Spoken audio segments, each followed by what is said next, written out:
Jack. He got the ball. Yes, everyone, you know what time it is. It's your boys Jack and Dave here, and we are live for the under-21 watch-along between Southampton and Spurs under-21s.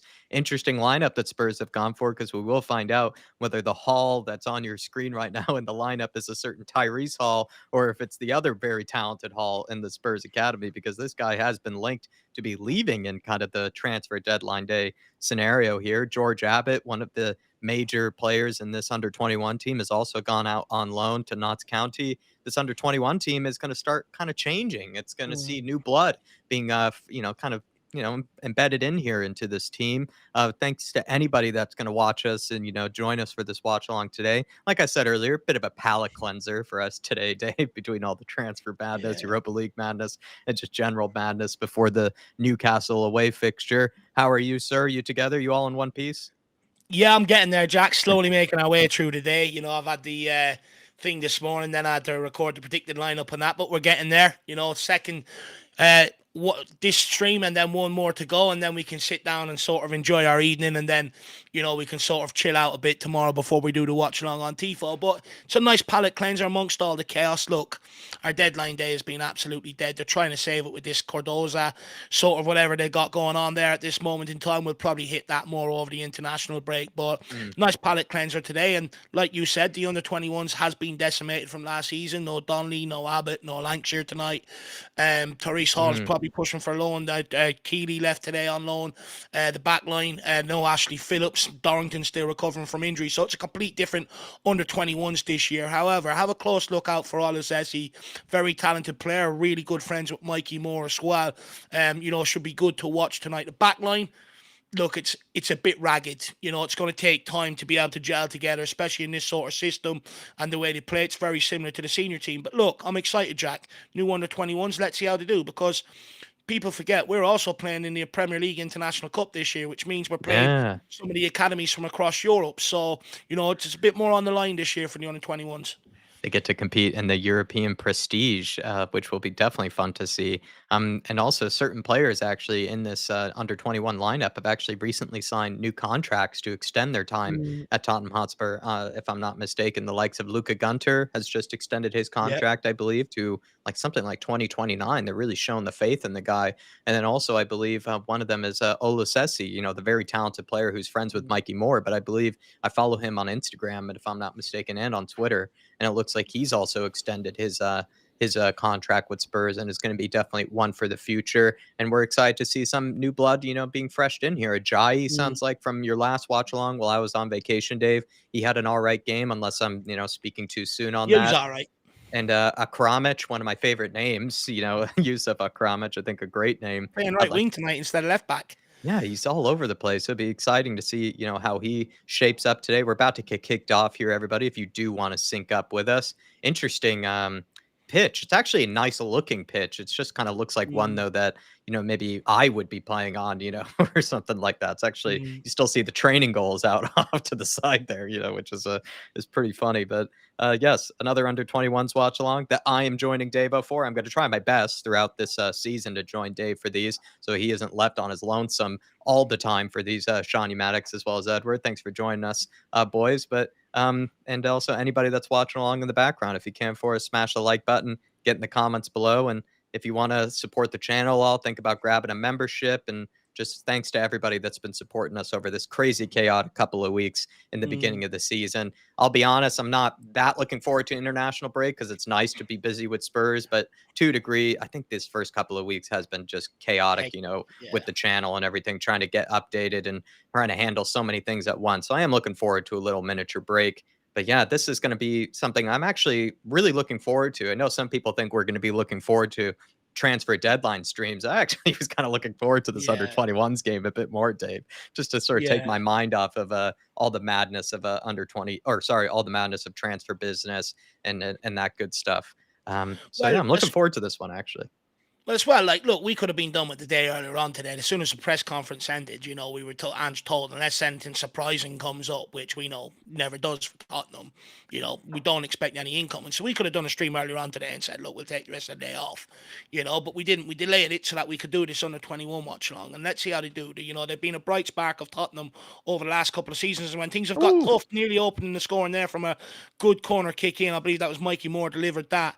When things have got tough, these have been the bright spark, and it'd be interesting to see how we can regenerate the under 21s this year, because there's a couple of talented players on the bench. Kieran Menting coming back from injury. You've also got young Ollie Iro in there as well. So, there's still some exciting players here to look forward to. And Tottenham with another corner here to go short.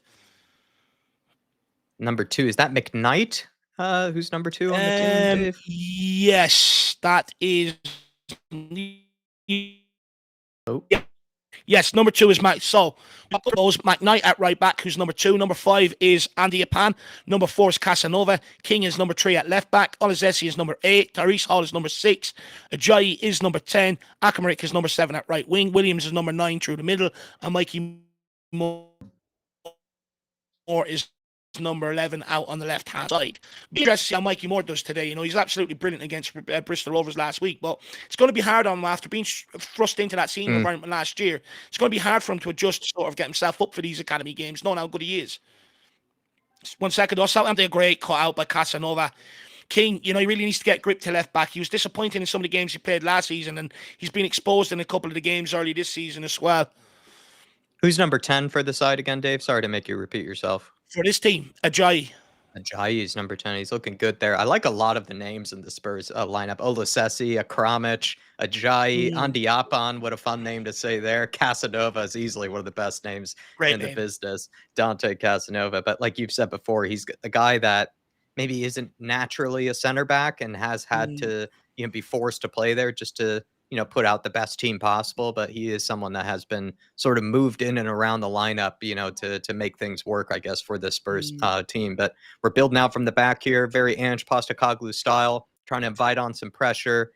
The Southampton training pitch is quite interesting. Got that beautiful dome in the background, almost kind of like one of those New York tennis centers, the big bubbles behind. If anybody's watching the U.S. Open at the moment, it looks very similar. Akramich here, though. Building that from the back. Good hold-up play. Gets it back to... Whose number would that be, Dave? Is that Andiapan, I'm assuming? Yeah, Andiapan, yeah. Who's playing center back alongside Casanova. Do you know what that pitch reminds me of with the training dome, the indoor complex behind it? When I was younger, with the I was on the county team, which is the best players in around Kildare and stuff. And, we went over to Nottingham Forest. There was a select out of the players that were there. There was a select few of us that went over to Nottingham Forest, and I remember playing against 3 of their academy teams at that age group in friendlies over there, and it was exact similar sort of setup. You have the pitch, and then behind it you have the indoor pitch and the dome and everything else. It's mad. Good to see Paul Bean in the house, as well as MV Joker Davis, Tottenham Tom in the building. Well dealt with by, I think that was McKnight there. But here's Ajayi. He's coursing through the midfield, and he finds Williams. Looks to be Williams. Yes, you're right, Dave. Down the middle. I like the look of him. Akramich. Ooh, lovely turn from Akramich. That's great footwork. Good ball across. No one there. No one there. Gamble at the near post. That's good play. That's great play by Akramich. How'd you say it? You have a beautiful pronunciation. I'm better with those Eastern European sounding names. Akramich. Use of Akramich. I'm not sure what his origin is, but I think it's like almost kind of sounds like he's got maybe some Kazakh roots or like something like that. I could be making things up, or like Uzbek roots. I had an amazing barber. If anybody's out in Brooklyn, do look him up. An amazing barber who was a Uzbekistani, I believe. And his name was Asmion Sunatov, which was just so fun to say. But he actually just went by Isaac, which I thought was kind of boring. I wish I could have called him by his full surname a bit more often. But Donovan Osterreicher's joined up saying, Jack, who's the Yank Johnny Cardova? Listen, I think it's Johnny Cardoso, first of all, Donovision, but I barely know much about him because I am a pretty bad Yank fan of the U.S. men's national team. The likes of Tyler, Shawnee Maddox, plenty other people. I think even Jacob, who you might know as well. They're probably better than I am. But just a moment, Southampton in behind. He should be well off. Yes, Dave is right. From what I can tell, Seems to be a defensive midfielder, a number 6. He's actually quite tall. He's quite big by the looks of things as well. So he's not really a small, kind of N'Golo Kante, kind of type of a number 6 or anything like that. He looks to be pretty big. And he's been at Real Betis for, I'm not too sure how long, but I don't think it's been that long of a period. He's actually originally, I think, raised in Brazil, from what I can tell. While he's been born in the United States, he did grow up in Brazil and played for Internacional, which is one of their pretty famous club academies, and also just Brazilian teams in general. So while he is American, he's had more of a Brazilian upbringing. I believe even his name isn't actually Johnny Cardoso. I think it's actually more Joao, I think, is actually his original name. He just goes by Johnny. He wants to make himself sound as American as possible by the sounds of things. And the name, even Johnny Cardoso, for me, sounds like a biker, like someone who would drive like a Harley Davidson or something, Sounds like a mafia man to me in New York. Yeah, it does sound like a mafia man. With that heavy New York accent. Yeah, exactly. That's what I was thinking. Maybe with a Harley Davidson, kind of mafia man driving through the streets of Brooklyn. Johnny Cardoso sounds like a Brooklyn name, really, to be perfectly honest. This is, I believe this is, what's his name? That's not McKnight. That's King, right? Out on the left, playing at left back. King. Yeah, yeah. What's his first name again, Dave? Yeah, King. Maxwell King. Would you I think it's Mason. Name? Mason King. Yeah, it's not a bad name. Is it Maxwell or Mason? It's one of the two. Got some good names, I think, to be honest. Some good surnames in this Spurs under 21. As much as they are talented, they have great names. Johnny Apple Pie Cardoso. Exactly right. Couldn't get more. He's made his name as yank as possible, Donovan. He's yankified his name as much as he could. Second year at Betis. That's what I thought, Paul. I didn't think he'd been there that long. He's 22. I think he just turned 22. He's very young. So what are Tottenham seeing in this guy then? Not too sure, actually. Or is it, they just want to offload the stats at all costs, and if anybody does come in for this guy, Tottenham have first right? I bet they were trying to offload Lo Celso. Well done by Gunter coming out to claim that. I think they were trying to offload Lo Celso, Dave, but maybe at the same time, it's a bit of a Daniel Levy deal where he's not going to concede and lose he hates losing a deal, right? So I wonder if it was in this situation where maybe the scouts told him, listen, there's this guy we have been keeping an eye on, someone who we are interested in, right? And then he said, okay, like, how about we give them Lo Celso, but then we say you also have to give us this guy and set up a deal for us in the future if we do want to go through with it. It just seems like a classic Daniel Levy situation where he's not going to just hand over someone like Lo Celso for 5-6 million, and then Real Betis look like they're geniuses. I think he's going to try to take something from them, and feel like he can still come out as a winner. Just a moment. Into Williams. Holding it up here. Loses it in the box. I wonder also, good touch from Abramovich. Megs him there. Oh, good ball. Mikey Moore, that's a free referee. You got to protect them. I wonder also, is it to do with maybe Betis and a financial fair play thing? So if they need to sell him, Tottenham will go in and get him at a certain price. Yeah. Sounds like one of Hell's Angels. Yeah, that's a Sons of Anarchy, like a Callum has for the fantasy. It sounds like a Sons of Anarchy sort of name for sure. Yeah. I agree, Ice fan. And you are right on the name, Joao Lucas de Souza Cardoso. Yeah, it's a fun name to say, Paul Bean. It is a very fun name to say, whether it's the Brazilian or Portuguese version, or it's the he's got to be off here as well. It's gonna be a lot offsides. The referees, the linesmen are gonna be getting their full wages tonight. Yeah. Spurs the £20 that they're gonna get for the game, they're gonna earn it. Good to see already so many people in the house, though. Thanks for joining us, everybody. Feel free to ask us any questions in the chat about either the under 21s, the Cardoso signing, anything really, welcome to do great so. Footwork by Olasesi onto Mikey Moore. Mikey Moore, can he deliver back to just a little heavy? Just a little heavy. It's great play by the two of them down that side, though. That's brilliant. The 2-star kids. Bringing that from the under 18s last year, that link up. Does Mikey Moore keep his, number 53? For the Spurs, does he keep that number? He's very easily recognized. He's very easily recognizable, Mikey Moore, just by the way he plays. But in case you're wondering and you're watching along with us, everybody, it is number 8 will be Olasesi, and then I think the likes of Mikey Moore should be 53, and then Tyrese Hall is playing. So maybe the move that he wanted or the move that his agent wanted for him might not be happening. by the looks of things. He could still make his move maybe abroad or something like that, but you'd Mm. expect that he would want to stay in England and get minutes there. And it's hard to know what sort of level maybe Tyrese Hall would be interested in. Would he be willing to go down to League Two or the National League? That's hard to say. I can't really pinpoint, where would maybe be the best destination or the best place for him. Mm. I don't know if you know what I mean, Dave, for someone like a Tyrese Hall. Like, what would Yeah. be the level that he would be looking for if he wanted to play a lot of minutes?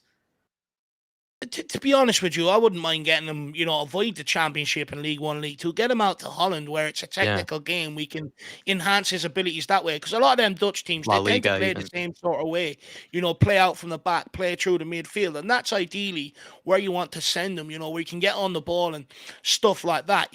So for me, I think somewhere like the Dutch League, somewhere like La Liga, even the second division, get him out there, somewhere a bit different than getting him bogged down in the English game. I think there's time for that, maybe a year or two down the line if you want to get him out for another loan move to make him a bit more physical, then you can send him out to one of them clubs. Mm. Luka Gunter Gunter. building out from the back. Yeah, I even think like he could do well with you saw. I know Iago Santiago has left. June Bell has left, but I found it interesting that they both went to Spanish sides. I wonder if that's Mm, even a potential destination for someone like Hall. But I agree, actually, probably the Netherlands would be easy choice. He doesn't have to necessarily learn a language. Doesn't have to travel very far. That could make sense for him. But I'd feel bad for him if he's kind of being told to wait while also wanting, that move away, because he is mm, good enough to get that move away. And he probably does deserve to be able to play football on a regular basis at a higher mm. level. He is almost too good for the under 21s, someone like What I Tyrese would, Hall. But that's probably the that's the difficulty with being so young and so good at the same time. It's you want the mm, minutes straight away, and it's a difficult balance to find really for both the club as well as for the player. I think the way he looks at it, right, there's 6 players ahead of him, and then if you include Kulusevski as a central midfielder, 7. Even if you do get stretched with injuries, where's his game time gonna come if you're Therese Hall, right? Mm, Are you gonna be happy with a couple of minutes maybe here or there if they arise? And I don't think he is. I think, he knows, he's well aware of the talent he possesses, right? Well aware of it. And he wants to get out there and showcase that and, make his way in the game as quick as possible. And I don't mind that. It's a kid looking after his own career. Same with Jamie Donnelly. He was the same. He said, look, if there's not going to be guaranteed game time, sort him out here from here, even enough where I can sort of showcase my abilities, then I'm going to have to go out on loan and try it that way. And I admire a player, doing that because they do possess that ability to be able to go out and do that. And I think they'll show a lot of people this year, and I think they'll come back the better for it next year. It's interesting that he's playing here today. Now, of course, there's still time for him after this game to get a quick loan move or, even I think the Dutch transfer market stays open a couple of days later. So there's still that opportunity for him to go out on loan over there, even if he doesn't move today. So it'll be interesting to see what happens. But one is gone that I predicted today, and Josh Keeley on loan. So it'll be interesting to see whether Hall does or not. Just a second. I got a text here from Edward, and he's being my own Fabrizio Romano here on the Johnny Cardoso deal. He's saying, Jack, the whole deal is $5 million for Lo Celso with a 50% sell-on clause for Cardoso and first rights at him to be able to buy him. He's already agreed for the move, and they're exchanging documents with him. He's not afraid of the tackles with a good passing range. That's the Oh, whole deal. Oh, nearly for Olasesi. Thank you, so Edward. close. And it was him that started that move as well. It was a great switch of play initially, straight out to Akamrik. Akamrik finds Ajayi. Ajayi pulls it back across, and Ulises gets Mm. a shot off, just pulls it. Hits it Big up, well, Eddie. No, but great information. Um, uh, Edward, just to get back to you on that though, is it, I think Spurs have the right to either a 50% sell-on clause in case they don't buy him for 30 million or they get him for 30 million. Is that correct? Um, I think it's one of the two. They get the choice of either being able to buy him for 30 million euros or in case they don't want him, wherever he might go from Real Betis, maybe next season, they get 50% of the sell-on clause. Is it one? Is it both? Is it one or the other? If you're able to get back to me on that one, Edward, I'd appreciate it. Thanks for doing the heavy lifting for me on that regard as well. I'll get a good look at that deal tomorrow. No that my outlet has it broken down and ready to explain it to me anyway. So, Is he for the engaging? Is hype he in his tomorrow. Romano era as well, Mr. Harris? No, not at all. He hates the transfer window. He's one of them. He doesn't read any rumours. He just waits for the player to be announced. It's the way it's always been for him, when he was growing up and, for large parts of his adult career. So he's one of them. He's old school in that regard. But, he'll look at the deal. He'll be like, what's Daniel Levy done here? Because he's not Levy's biggest fan. So he'll have it all broken down. For me tomorrow, Ooh. unlucky again from the under-21, starting to find a bit of a grip in this game. But Southampton are on the break here. Steamrolling through the middle. They've got two options. That defensive high Gotta line be is off causing them a again there. problem. He looks Surely off. he's off. He did look off. Oh, no. It's a great touch. Oh, it's a great save by Luca Gunter. And you can see right there why Tottenham have offered this guy a new long-term contract, Jack. That's unbelievable. Great one-on-one save. Oh, unlucky bounce. Oh, what a save again. Oh, this kid, man. He's Channeling so good. his inner Vicario, Luca Gunter. He loves it. It's a great double save here from Luca Gunter. He might have been on. It was hard to tell from the angle He held here. his run well there. The winger. Yeah. Spurs, though, I mean, they are really engaging with that Ange Postecoglou high line there. I mean, they are absolutely trying to embody those tactics because they were practically standing at the halfway line trying to catch them off sides. Yeah. Very impressive. And Luca Gunter, incredible one-on-one saving there. It's a great double save. The reflexes are quick. Like that first one, he had no reason to make that whatsoever. Your man's about 12 yards out, rifling it, and he just gets down low quickly and pushes it away. Unbelievable. Like Andy Apan. I think Mark is saying that Andy Apan seems to be a good talker by the looks of things in the defense. Gunter back to Andy Apan. Oh, it's great footwork by Therese Hall. Oh, I think that's Williams there. Lovely feet. Unbelievable footwork. Lovely feet. Unbelievable. I didn't think he had it in him. And also McKnight as well is practically playing that Pedro Porro role. He's playing very inverted. He stepped into the midfield to help out Tyrese Hall. He's stepping in the midfield to help out Therese Hall, and it's almost like a joy. And Olasesi, lovely touch, great turn. Out wide to Mikey Moore. The Morster. Ref, he's just body checked him. I mean, that's illegal in WWE, Olasesi, wonderful turn to get through the midfield there. You could really see the talent on the kid. Good pressure from Moore. I think he's going to be a player that you're going to see grow over the course of the season, a bit like Tyrese Hall last year. Yeah, he might have to take on some responsibility and kind of be the key man for them in case some of these guys won't be available as often. I think the more you see him comfortable at this level as the season goes on, the more I think you're really going to see from him. He's a big guy as well for this age, He's only 18. He could be even younger than that. Oh, second bite of the cherry here. Oh, Tyrese. That's a great ball out wide. Continue on. Akmaric. Look at the cut inside. Back goes the ball over the top. Olasesi! Got scared from the rushing. Yeah, he pulled out, didn't he? He sort of flinched. It was a great ball from Akramic. Great ball. Oh, he pulled out. Lovely. Skins his man here. He takes an extra touch, and then he goes for that Kulusevski kind of dinked cross there. He's pulled out. Yeah, the keeper's nowhere near him. He's pulled out. You're right, Jack. He's just got to stay big and strong. He's afraid of the contact. To be fair, the keeper looked a little out of control. It did look like he was about to barrel into him, which would have been a penalty. But Olasesi, has probably got to be a bit stronger there, or at least a bit braver, really. Well done, McKnight. Don't you dare, referee. Ajayi. Great ball into Mikey Moore. Can't get it under control. Tonight, Mikey Moore. Yeah. He's given away the ball a few times here. It's not as sharp as we know he can be. The great thing about this high line is Southampton don't play that ball quick. Everyone's up. Mikey Moore running here, though. It's a good ball on to Williams. Good Ajayi. ball back to Mikey Moore. He goes for the back heel. Find someone. Goes again. Lays it off. Oh, it's a great block off the line. How's it not gone in? Williams with the effort. He's looking good today, Williams. Williams, the whole team, to be honest. And the crazy thing is Mikey Moore is the one who's maybe just not on the same boil as the rest, which is a good problem to have because we know how good that kid is. That's a great ball. Lovely little chip through ball there.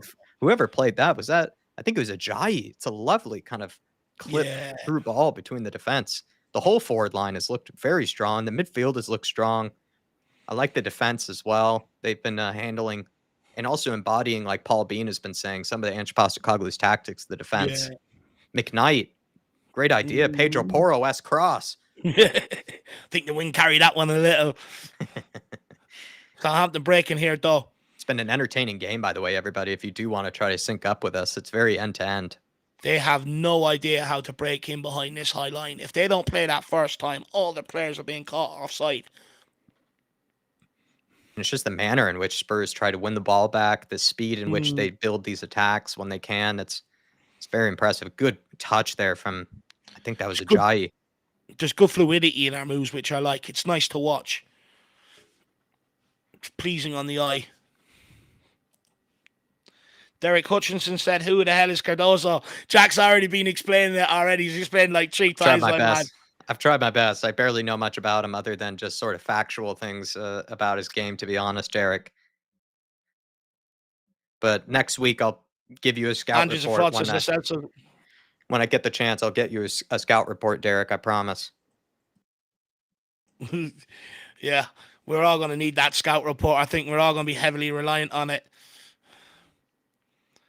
But again, it almost feels like a last-ditch attempt to try and appease fans to say we've signed somebody on deadline day to a degree without actually making any impact to the squad or the team. A bit like the Hyuk signing to a large degree. You know, he doesn't come in till January. It's a bit of a scattergun approach, and it almost feels like a last-ditch attempt to try and save the window, and it just doesn't fool me anyway.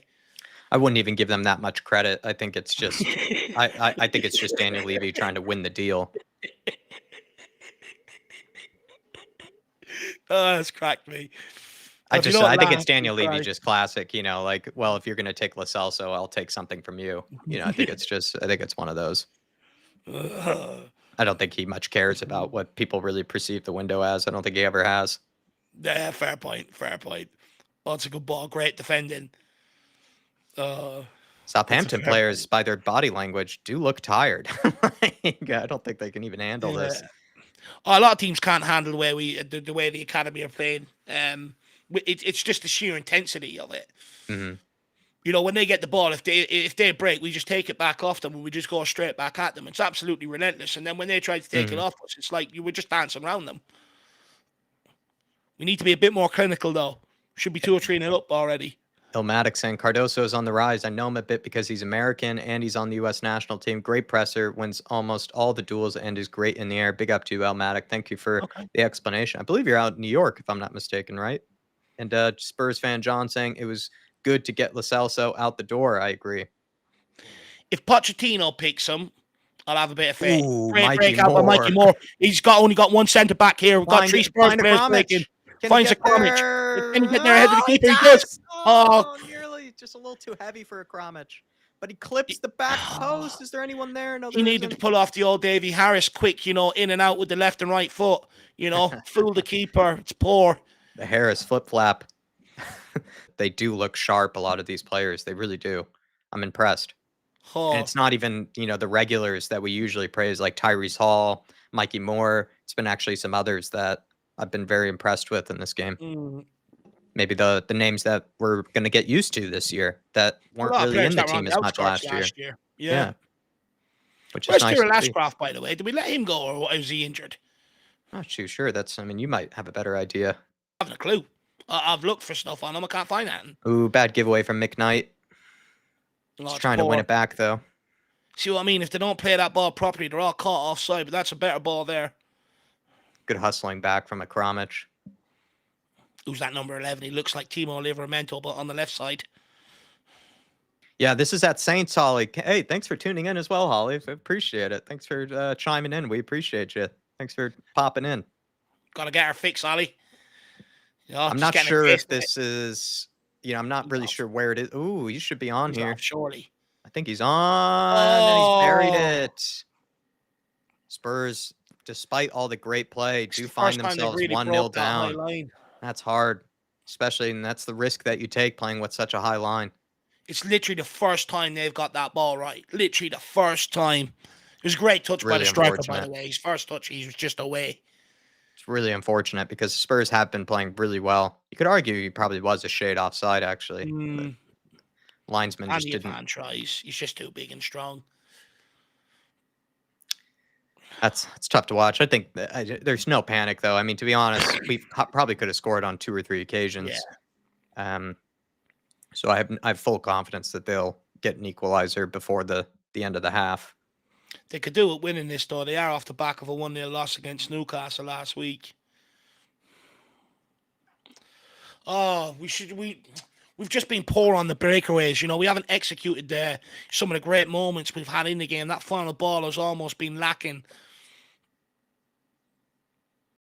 Andy Apan out to Casanova. The inspiration behind Romeo and Juliet for Shakespeare. Andy Apan. Akamaric. That's a poor ball. Oh, well done. Making a nuisance though. Well done by Williams. He's been an animal. Yeah, he has been an animal. He's been good today. He looks hungry. I think he knows this is his chance. Everyone's saying also with Johnny Cardoso that Pochettino will be coaching him for us. Yeah, that's not a bad person to have. Raising him up. Like I said, if Pochettino picks him, I have faith in the players that Pochettino picks. So if he picks him, we'll sign him. McKnight with the throw-in. Ajayi trying to get loose to find it. Anyone else going to move? Come on, lads. 10 minutes on a throw-in. There we go. Sit McKnight. Donovan Osterreicher saying, lads, I have my first preseason match tomorrow. We play University of British Columbia in Vancouver tomorrow under the big lights, Donovan, or is it going to be a day game? That sounds absolutely amazing. You're going to smash him, lad. Especially if you're playing in midfield, we know you're going to smash him. Oh, my gosh. Good physical work there from Williams. Nearly gets around him. Your man's gripping onto him. But really big up to you, Donovan. And like we said, man, you look like you're in great shape. Looks like, you got a bit of a buzz around you. You look like it looks like, I don't want to assume everything, but it looks like, you look happy. You look, you look like you're confident and everything. So I hope you play well tomorrow, and I hope you have a great time, Donovan. Thank you more. Oh, he skins him alive. Beat. Oh, come on, in the back of the net. Oh, please, Jesus, how's that not gone in? 2 times now. That's been saved off of the line by Southampton. How's it not gone in the back of the net? Between Moore, Oluzesi and Williams, surely that has to go in the back. It's great footwork by Moore. He does one player and the keeper. There's like 3 of them swinging at it, and not one of them Williams. Put it in. I mean, to be honest, it's hard to really blame anybody because maybe Oluzesi doesn't have the best of touches there, and then Williams sort of takes it off of him, as the striker will do, right? They can be a bit selfish, the strikers. And then, I mean, Williams doesn't really get a clean contact, and it's saved off of the line. It's hard to really know. I just think Oluzesi's too timid there. If that's me, I don't care if someone's sliding in. I'm swinging my boot at that full force. Yeah, he took too much time. He took too much time, and I don't think his touch was great. And that's it. Oh, my Lord, Mikey Moore. The way I see it is if you slide in front of my boot to try and rob the ball off me, I mean, that's your fault if you get pelted. Lovely touch from Casanova there. Really, great touch. Really clean. Oh, lad, we've had about 5 chances. It's been saved off the line literally twice, in case anybody needs to know. I mean, 2 times now that Southampton have somehow gotten away with it not going in the back of the net. And then also, technically, there was that moment with Akramic, who rounded the keeper, just was a bit unlucky afterwards. Andy Apan to Ajayi. Good to see you, Holly. Hopefully you're keeping well. I do have a message. I will check it after this. And she says, I know there's one stand there when I played, but may have all changed. I don't know if Southampton have the funds to be able to change that, Holly. I know, they had a few years in the Premier League. They might change it up a bit, to be fair. Then you got to get your name etched into the stands, Holly. The legendary Holly played here. Andy Apan. Into Akamaric. Tottenham slowing it down a little here. Recycling it. Want to see someone get on that ball now in the midfield and start dictating this a little bit more. Mikey Moore. What can he do? Double teamed. I just don't get how we're not winning it. How we haven't scored at least 2 goals right now. We've had some really... I mean, that last chance, you're not going to get better than that. It's just one of them. The final moment is just lacking.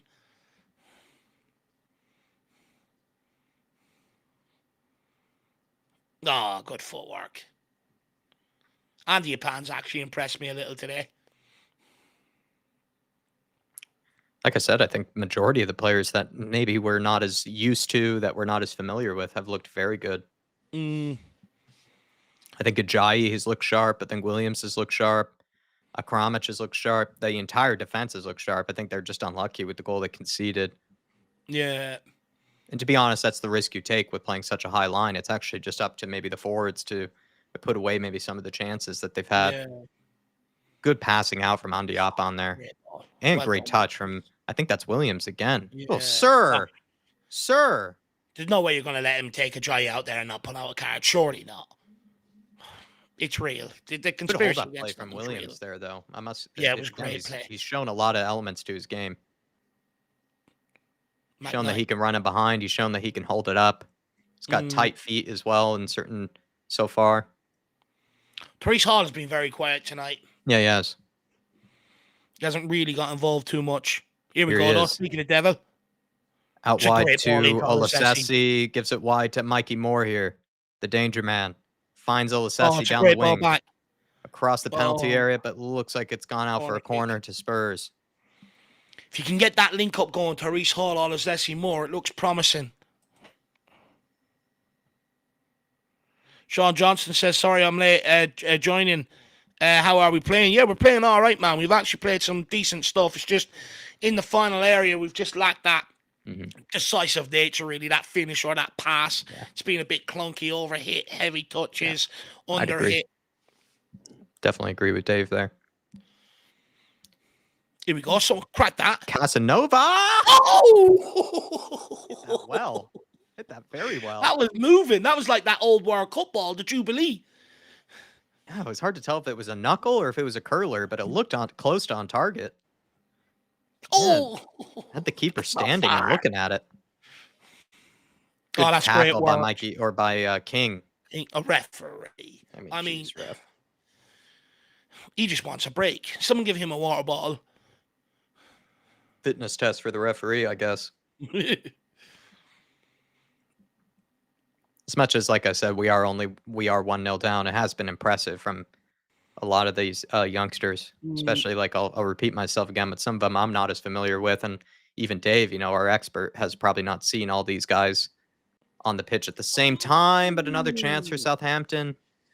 That's why we've got like this system. Yeah. You just know by watching the under-21s on our team, it relies on us taking our opportunities when they come, and when we create them thick and fast. Because if we don't, we're just so susceptible to giving away such an easy chance to the opposition because of how high that line is. But I will say, two players that really have impressed me today is Williams. On the periphery of a lot of the squads last year, doing with some minutes here and there off the bench, thrust in there now. Will Lancashire is injured. Really impressed me so far up front. And Andy Pan at the back has actually been good.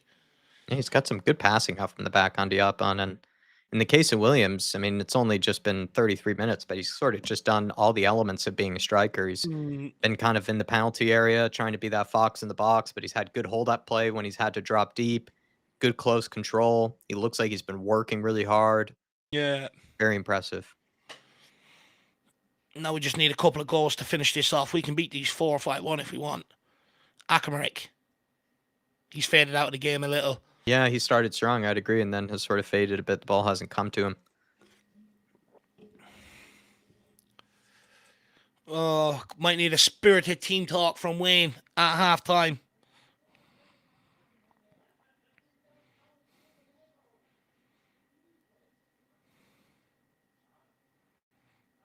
Pressure from Williams. Needs to be helped out, though. Get the pressure on. Someone win that. There. Referee's given a foul. It did look like a foul. King just didn't need to foul him there. He's been really poor so far for the under-21s. Even last year when he stepped in games, he was pretty poor. One of the games I did with you, I remember he didn't exactly have a great game. Yeah, and he really needs to up it. Really needs to up his performances, or it's only going to spell trouble for the kid.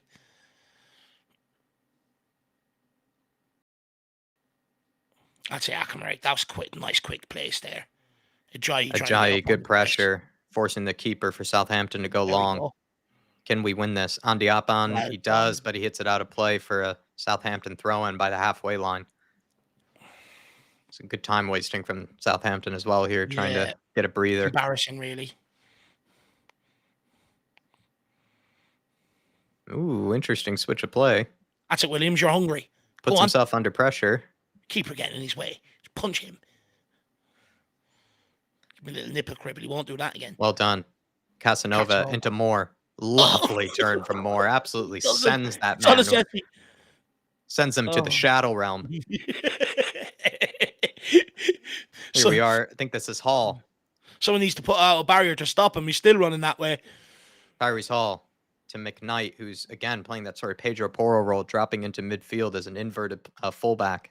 Oh, Andy, it's a good tackle, though, by the Southampton defender, and they're on the break here. McKnight. You got to get there, McKnight. You got to stop him. Got to put a foot in, man. Oh, come on. You're letting does him well, the Southampton winger, to be fair. Yeah. Well done. Good turn from Ajayi. Come on, man. Got to get rid of it. Or, sorry, Olasesi there. He's got to do better, Olasesi. Yeah, it's just got to be straight to his feet. I think it took too long, maybe. That's the thing. We're doing some promising stuff, and it's just, oh, come on, Williams. Go on. It's there. Williams doing his best Sonny impersonation. Yeah. Oh, Andy, he's fading out now. As soon as I give him praise.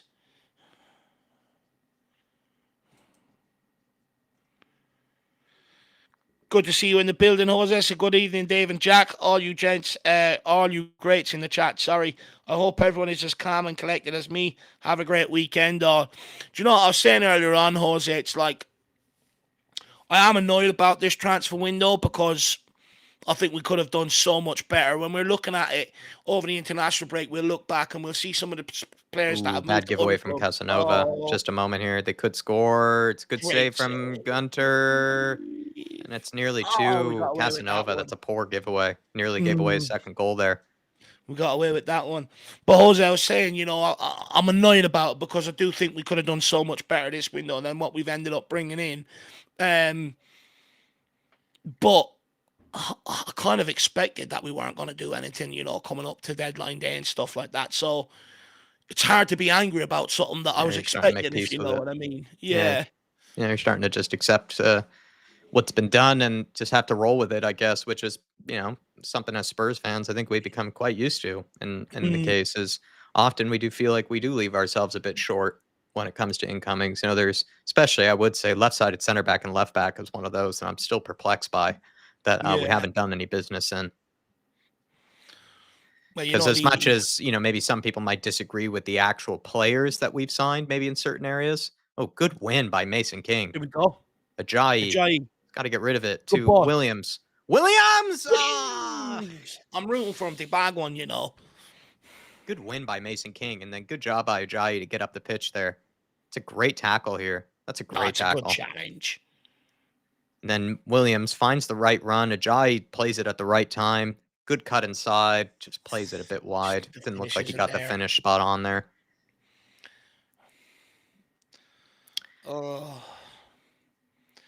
I think like at the sorry, Dave. Finish your point. You haven't finished your point, I don't think. No. You were speaking first. You were speaking. Okay. Well, I was just gonna I understand what Jose is saying. Like he's calm, cool, and collected. At the end of the day, like I think there's plenty of reasons to be either frustrated, annoyed, angry, whatever emotion you want to use about this transfer window when it comes to some of the incomings. Because either, you know, as a fan, we all want maybe certain players to come through. Some of those guys really didn't. Like I think a huge portion of the fan base wanted people like Eze.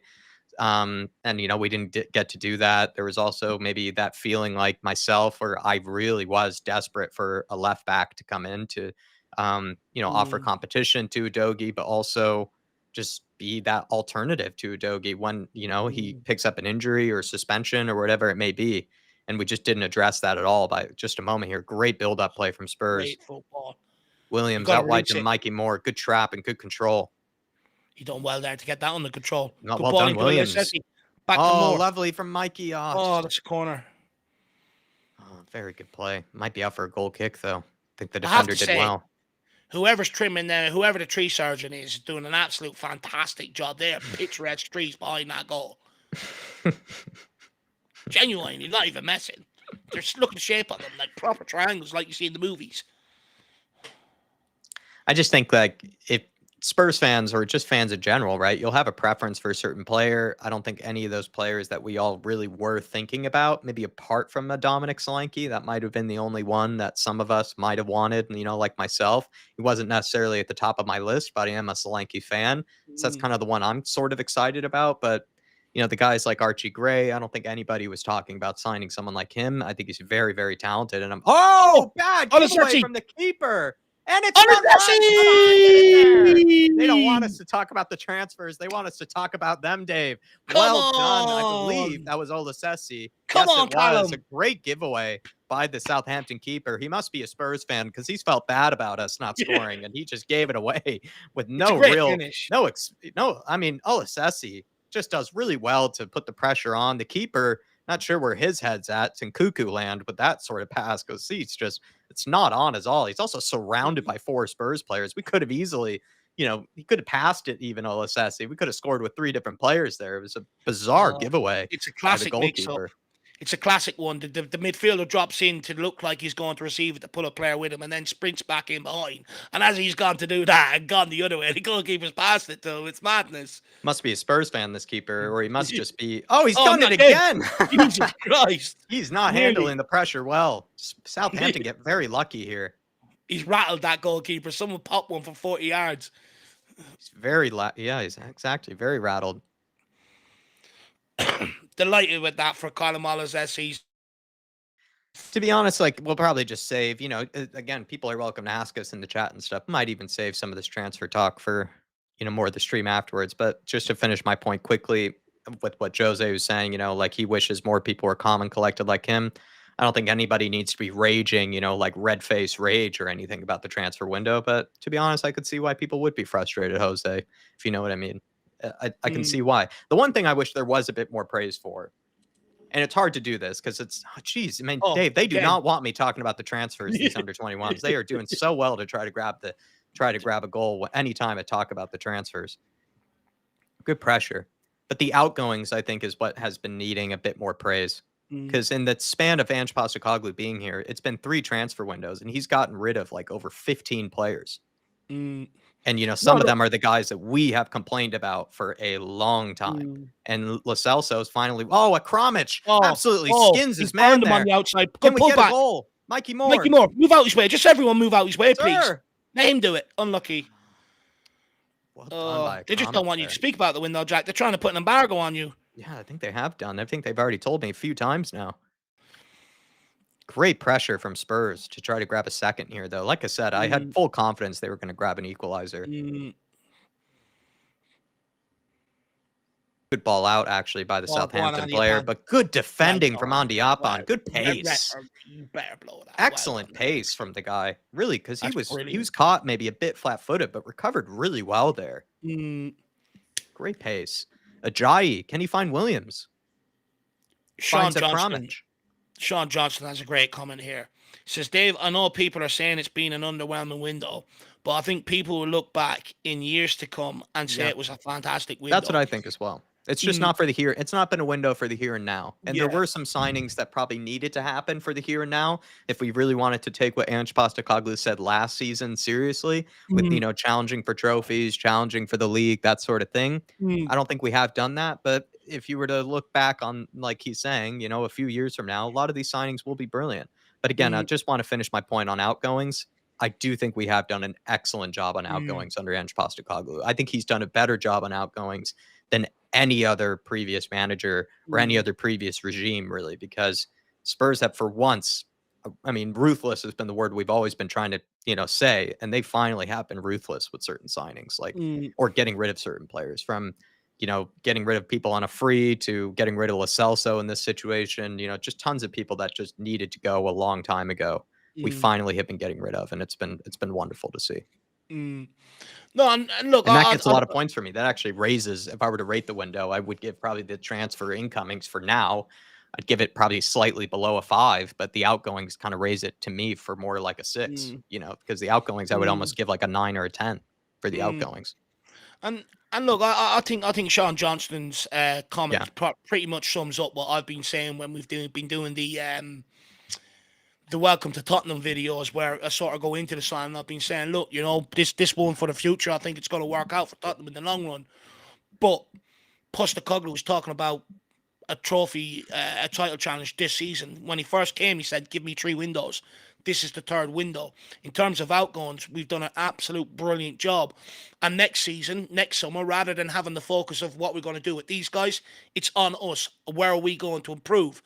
However, I feel like we haven't made best use of all the outgoings in terms of capitalising on it and for the here and now and bringing the incomings in for the here and now. They've offloaded some massive wages and then I've recruited players not on so big wages. So there's a massive disparity there. They completely lowered the wage bill and they could have used it to bring and sprinkle it with them 1 or 2 signings. And I just think it's a missed opportunity this window.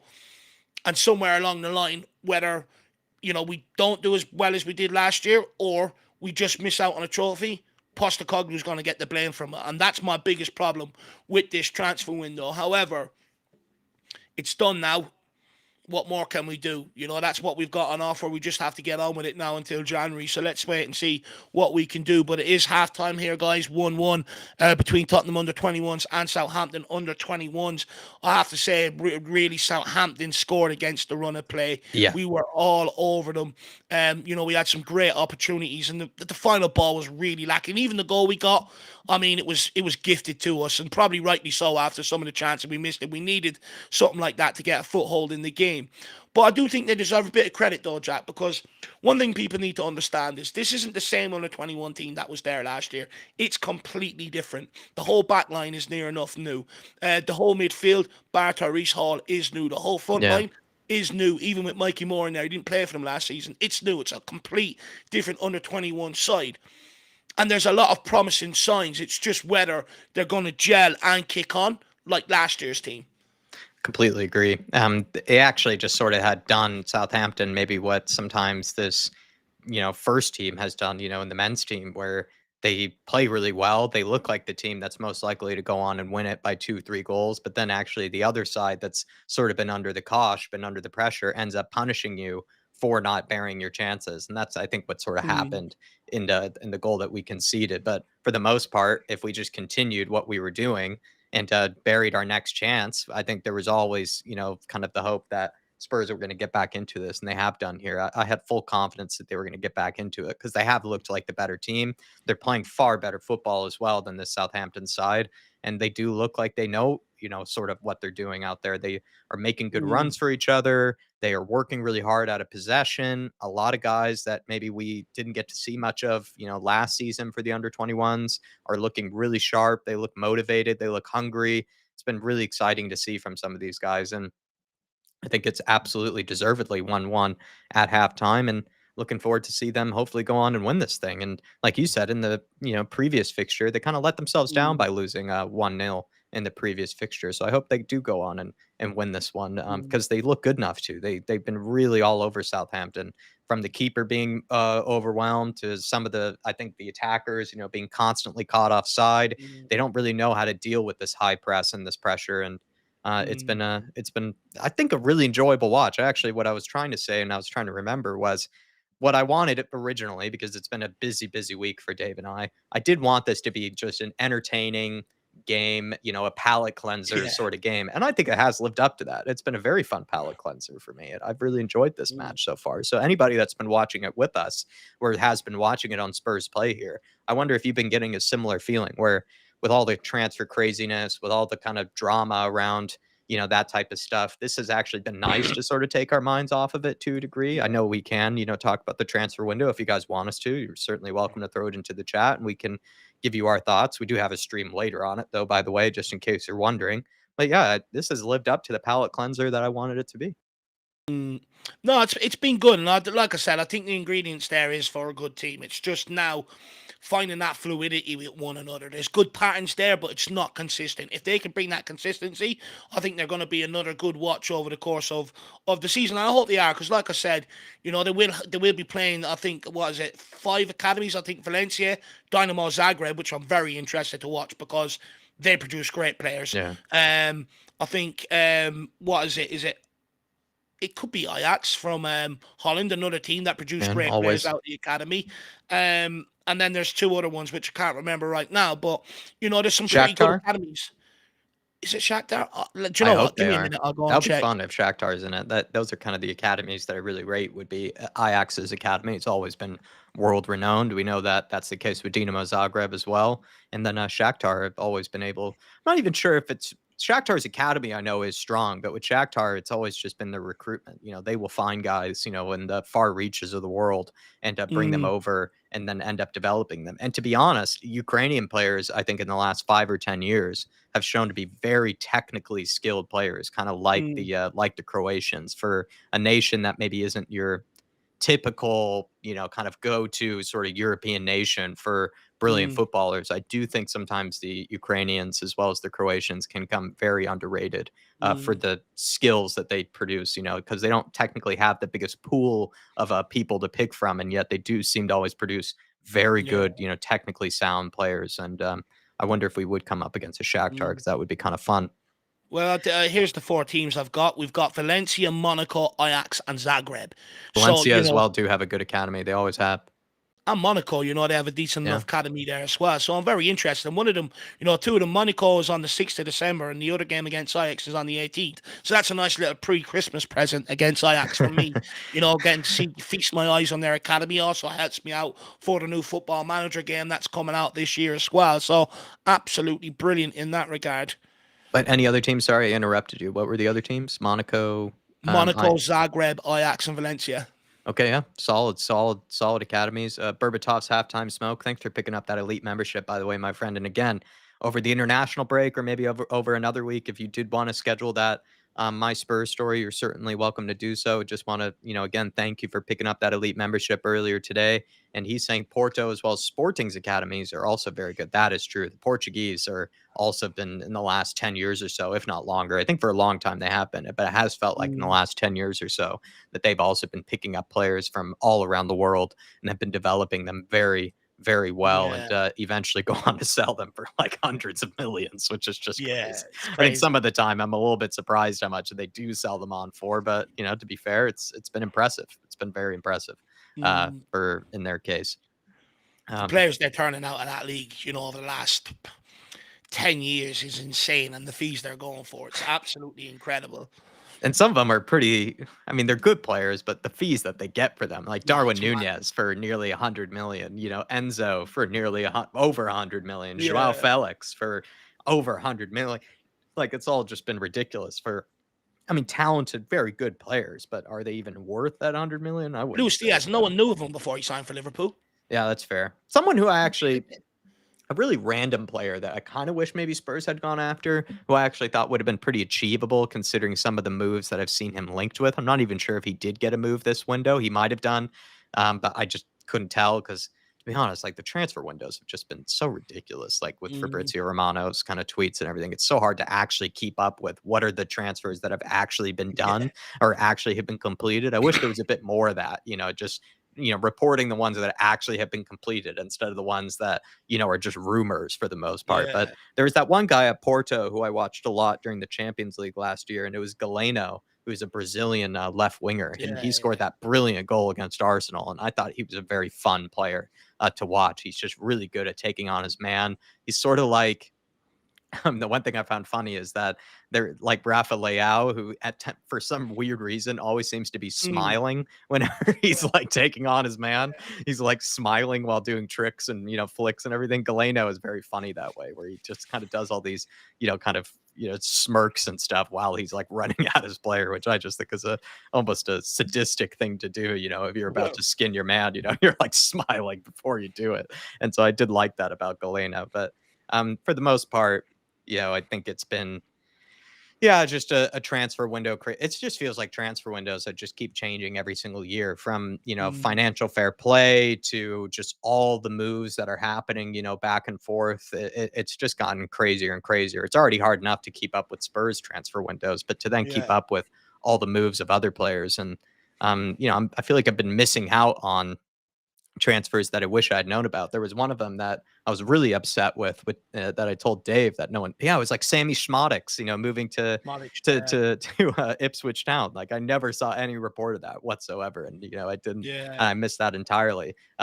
And also, I think someone had told me about Ollie McBurney, going to Las Palmas. These are like the great Yeah. transfers that I wish I was more aware of.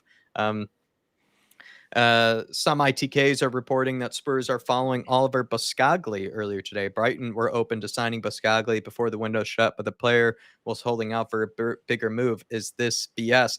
Listen, Ilmatic, I mean, I think this summer, what has been proven to be, in my opinion, true. It's only my opinion. It's definitely not a fact or anything. I think Dave picked up on this and he told me about it, or someone might have told us about it, that since Johan Lange has come into the club, him and Daniel Levy have basically decided to kind of stop or seal basically a lot of the leaks that would come out of the club when it comes to transfer rumors. It just feels like Spurs have this summer pretty much closed the doors and closed tight a lot of the maybe leaks that do happen in and around the club, because for the most part, I think a lot of the players that we were linked with, supposedly by various journos, various ITKs, have either not happened or just been well off the mark, like well off the mark of what actually did happen. Not saying that we weren't interested in them.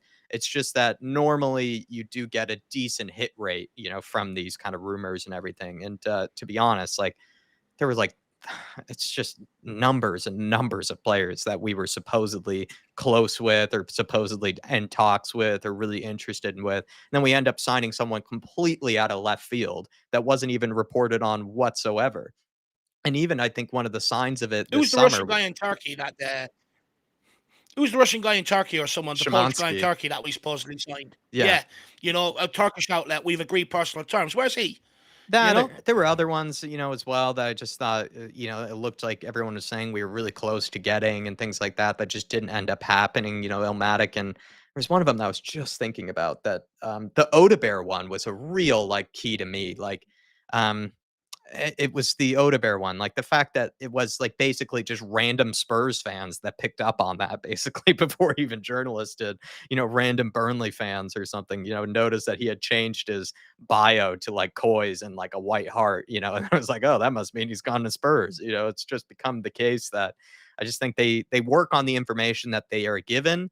And I don't think they were given a lot of information this summer about a lot of the Spurs moves. And so then, to be, in my opinion, again, this is just my opinion, I don't mean anything by this. I just think they got to a degree kind of exposed for, not really having very much information to be working off of. And we usually trust them to work with good information. And I think this summer they didn't have much to work with. I think it was a lot of crumbs that really weren't, for the most part, true. And it's just interesting that Spurs, even that one I was trying to remember, Dave, was when we had the list of strikers that Spurs were supposedly looking at, for the summer. It was basically every striker in Europe. Like, it wasn't like that hard to come up with a list of strikers that Spurs would be interested in. They basically named every single striker that is available, for contention, this summer. I'm not even sure if Solanke was even on that yeah. list as well, which is also interesting to think about, right? Was even Solanke on that original list that plenty of them had put out in the beginning of the summer? I'm not even sure if he was.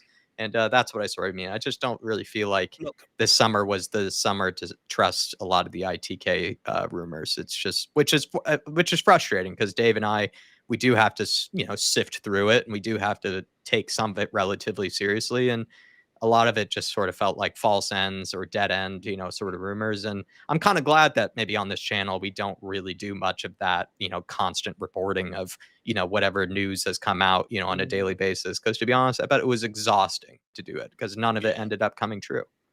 And look, when your boys, Dave and Jack, are the first ones to break the Kim Min Hyuk news, one day before even Fabrizio Romano, then, we've got problems. How am Yeah. I able? And I didn't have any inside information. I just put two and two together, and, it happened. So, it doesn't take a genius to work out. I've been laughing all summer long, for instance, all the players we've been linked with, across Europe. Because Tottenham were never in the market for that this year. Once they signed Werner, that dream was gone. It was all Hmm. about bringing in a lot of homegrown talent since then.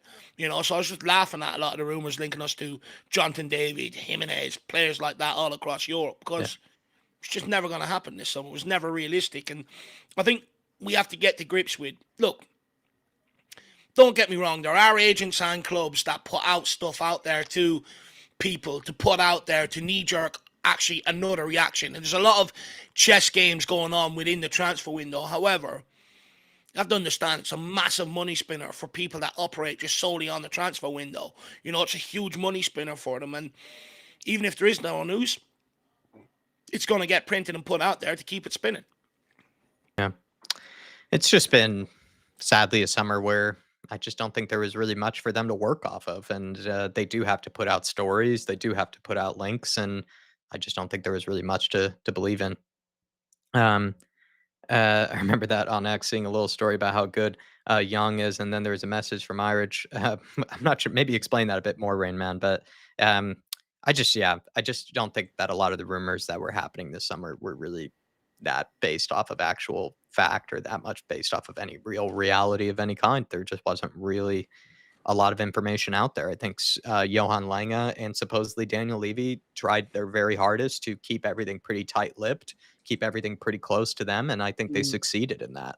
Because again, most of the signings that we made this summer, I don't really remember much of reports of it until it basically had already been done and sealed. Like the Archie Gray signing, pretty much was announced the day of, and then maybe some of the ITKs, copped onto it like within like 12 hours or so, but like not like, weeks beforehand like we used to have. Like under under Paratici, that was the case. Dave and I did mention that. I think Dave more so about how Paratici didn't really much care about, the leaks, and everything, He because wanted them. usually He he created would them. he would plant some false stories, he would plant some true stories, and he would sort of just let them kind of Yeah. feast on it, basically, kind of like minnows or sharks, really, right? And I just don't think that was Johan Lange's style this summer. I think he likes to keep it sort of in-house, likes to keep it close to his chest, and that's fair. That's respectable, actually, for the most part. I think that's a fair way to go I'm, about it.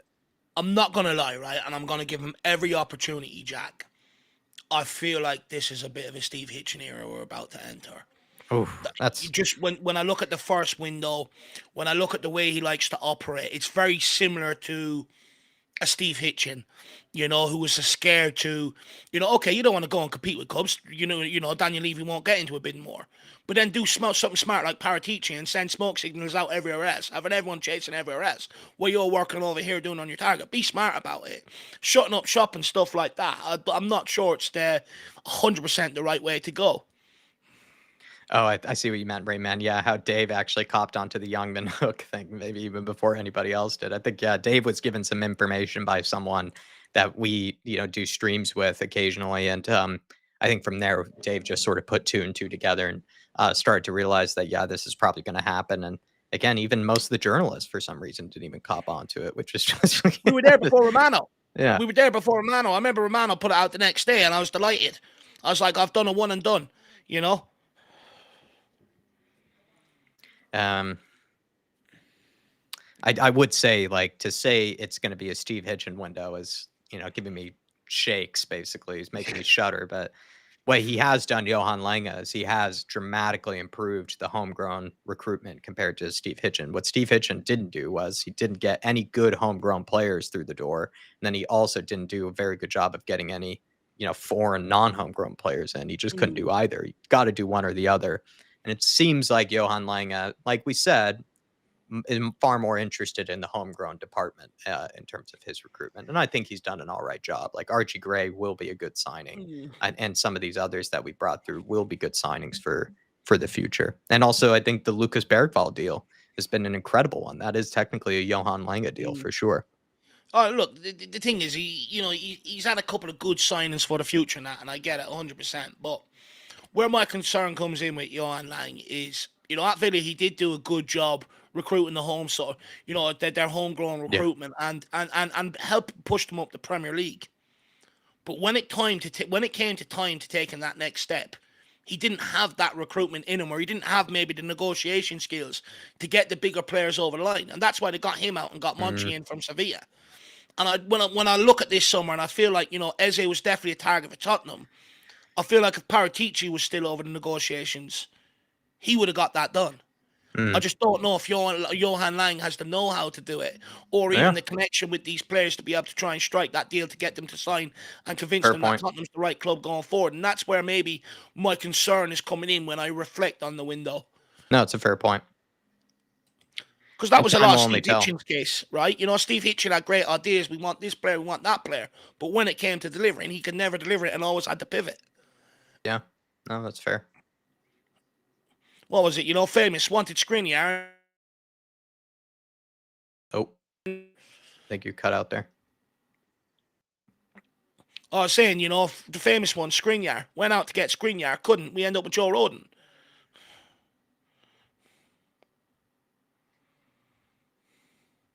Casanova. It felt more scattergun though under Steve Hitchen. Where I'm not sure if this one has felt very scattergun. I think this one has felt like they clearly have prioritized a certain type of signing over the summer, and they didn't do that here and now signings, which I believe they needed to. Like I'm still going to say that they needed to, but this one has felt like there is still more of an identifiable transfer policy that they have gone for. Whether you like it or not is a different question. Yeah, fair. But there has been at least more consistency with what they've gone for this summer, in my opinion.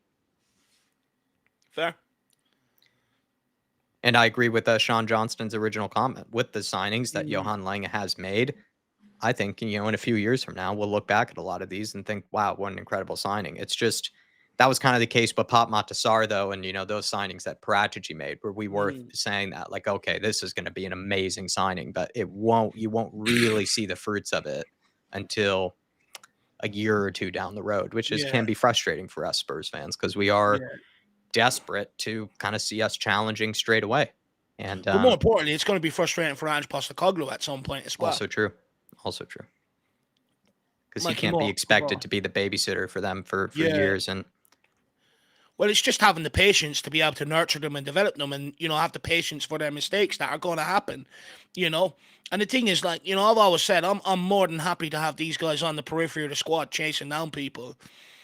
It's just this summer we missed a trick in not signing the one or two leaders maybe that we needed to really sort of pull this together and pull it forward. And I think even if we would have signed one more player outside of Dominic Solanke of that ilk, I think it probably would have calmed the Spurs fans down a little bit. And my worry is, you know, everyone sort of thinks, and I've said this when we first signed them, Jack, everyone thinks Postecoglou was a rebuild manager. To a degree, he's not afraid to get his hands dirty and transform clubs from, you know, lower down in the leagues or underperforming to performing. But that's more of how good of a manager he is rather than him having the patience for a rebuild, because he almost gets it second season in, which is almost instantly to that regard. And you know, Postecoglou is going to have the patience for the next 2-3 years for this to come good. And that's another concern I have. You know, Postecoglou is a winner. He's already outlined what he wants. And I just feel like a lot of Tottenham fans are ignoring what he's saying. And I'm just concerned because I think it'll come back to bite us eventually down the line. You know? Yeah. Anyway, let's see how these under-21s get on now going forward. Let's see if we can go and get this winner.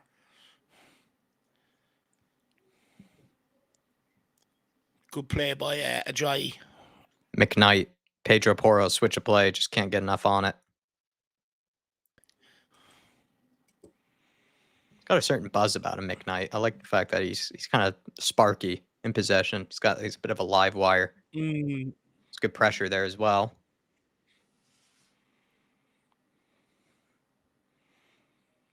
Oh, well done. Well done. Great play by Therese Hall. Moves it on to Olasesi. Olasesi to Mikey Moore. He's got men closing in on him. What can he do? Finds a good ball to Akamaric. Akamaric skins his man. Puts it across. Oh, it's Williams. How has he missed that? This poor guy just can't score. Mikey Moore picks it up. It's a great move. That would have been a great finish to a great move. Good ball in to Williams. Williams gets it across. Mikey Moore, how's that not gone in? Oh, my Lord. We've had so many chances from about 4 yards out. We just can't score.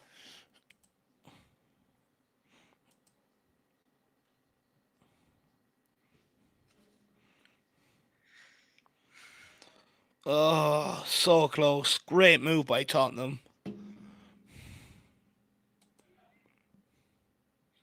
Tyrese Hall.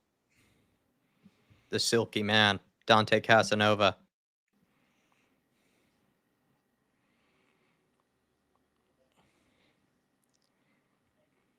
Back to the Castmeister.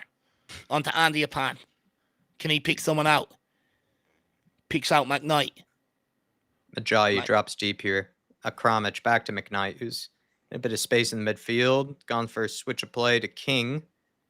He's probably playing a more defensive role than McKnight is. He's actually dropping. He's not playing as inverted. Mikey Moore, live wire here. Oh, can he get it into the box? Yes, he does. Just no one there. Gone Maybe out, it went out yeah. of play.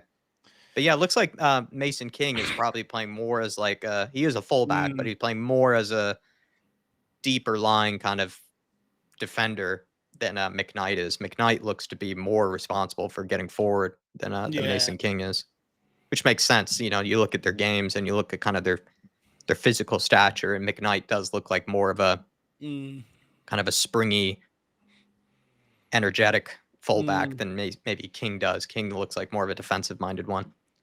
And to be honest with you as well, with how good Mikey Moore is going inside or outside, I don't really want anyone running up and taking that space that he has to operate in, you know? He could do it all on his own. Good tackle from Mason King. Oh, great tackle. Let's go, Alasesi. Mikey Moore. Can you find Olasesi? It's good defending, actually. Southampton man closing off the angle. Tyrese Hall. Out to Andy Apan. Good ball. Ref. How's he let that go?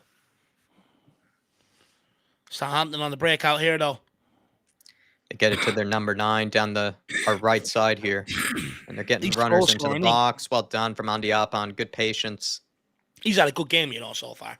I'm impressed by his pace. I'm impressed by his aggression in defending. He also showed good composure there, kind of almost Virgil van Dijk style, where he kind of just waited for the forward to come to him, and then he just clears it out of play. He's actually shown a lot of composure and possession. He's not a sideways passer by any means. He's had a very strong game. Yeah, no, he's done well. Southampton trying to build a move of their own here. Can we get pressure on them? Come on, win that. Oh, lucky. Spurs forcing Southampton back. Good defending here. Can we win the ball back here? Well done by McKnight. Straight away, Southampton retreating. They didn't even want to go. Oh, well done. No, they don't want to try to win it back from us high up the pitch. They're afraid to. Because they know we can get in behind them. Yeah. Loose touch from Olasesi. It's very poor from Olasesi. He's got to be much more assured there. Oh, good tackle from Tyrese Hall. Great tackle from Tyrese Hall. Williams. Can he find more? Oh, tried to thread it through the legs of the defender, but he might have had easier passes available to him. Yeah, I think he should have tried to feed Ajayi there. Yeah, he had. Was that who he had out wide? Yeah, it might have been an easier ball. Because he did have to get. He had to get it through the legs of the defender, and the defender seemed to know that. Yeah, Mikey Moore done well to move out the way and drag people with him. Williams, he's frustrating. He's a good player. Like, he works hard. He does all the things you want a striker to do. It's just that end product is killing him. Oh wow, we're exposed here. Oh, could have went anywhere. Thankfully, it went into Gunter's arms. Tottenham looking to get this attack on the way here. This is starting to pick up again. Olasesi calms it down, goes backwards to Mason King. Sean Johnson says, Dave, we're winning Europa League this year. I hope so, my man. I'd absolutely love a good one. I think we've got a good favourable fixtures. Yeah. So look, I think, what is it, 26 or 28 out of the 30-odd teams come out? I mean, you'd have to be woefully shit across the 8 games to not get out of there. So, Yeah.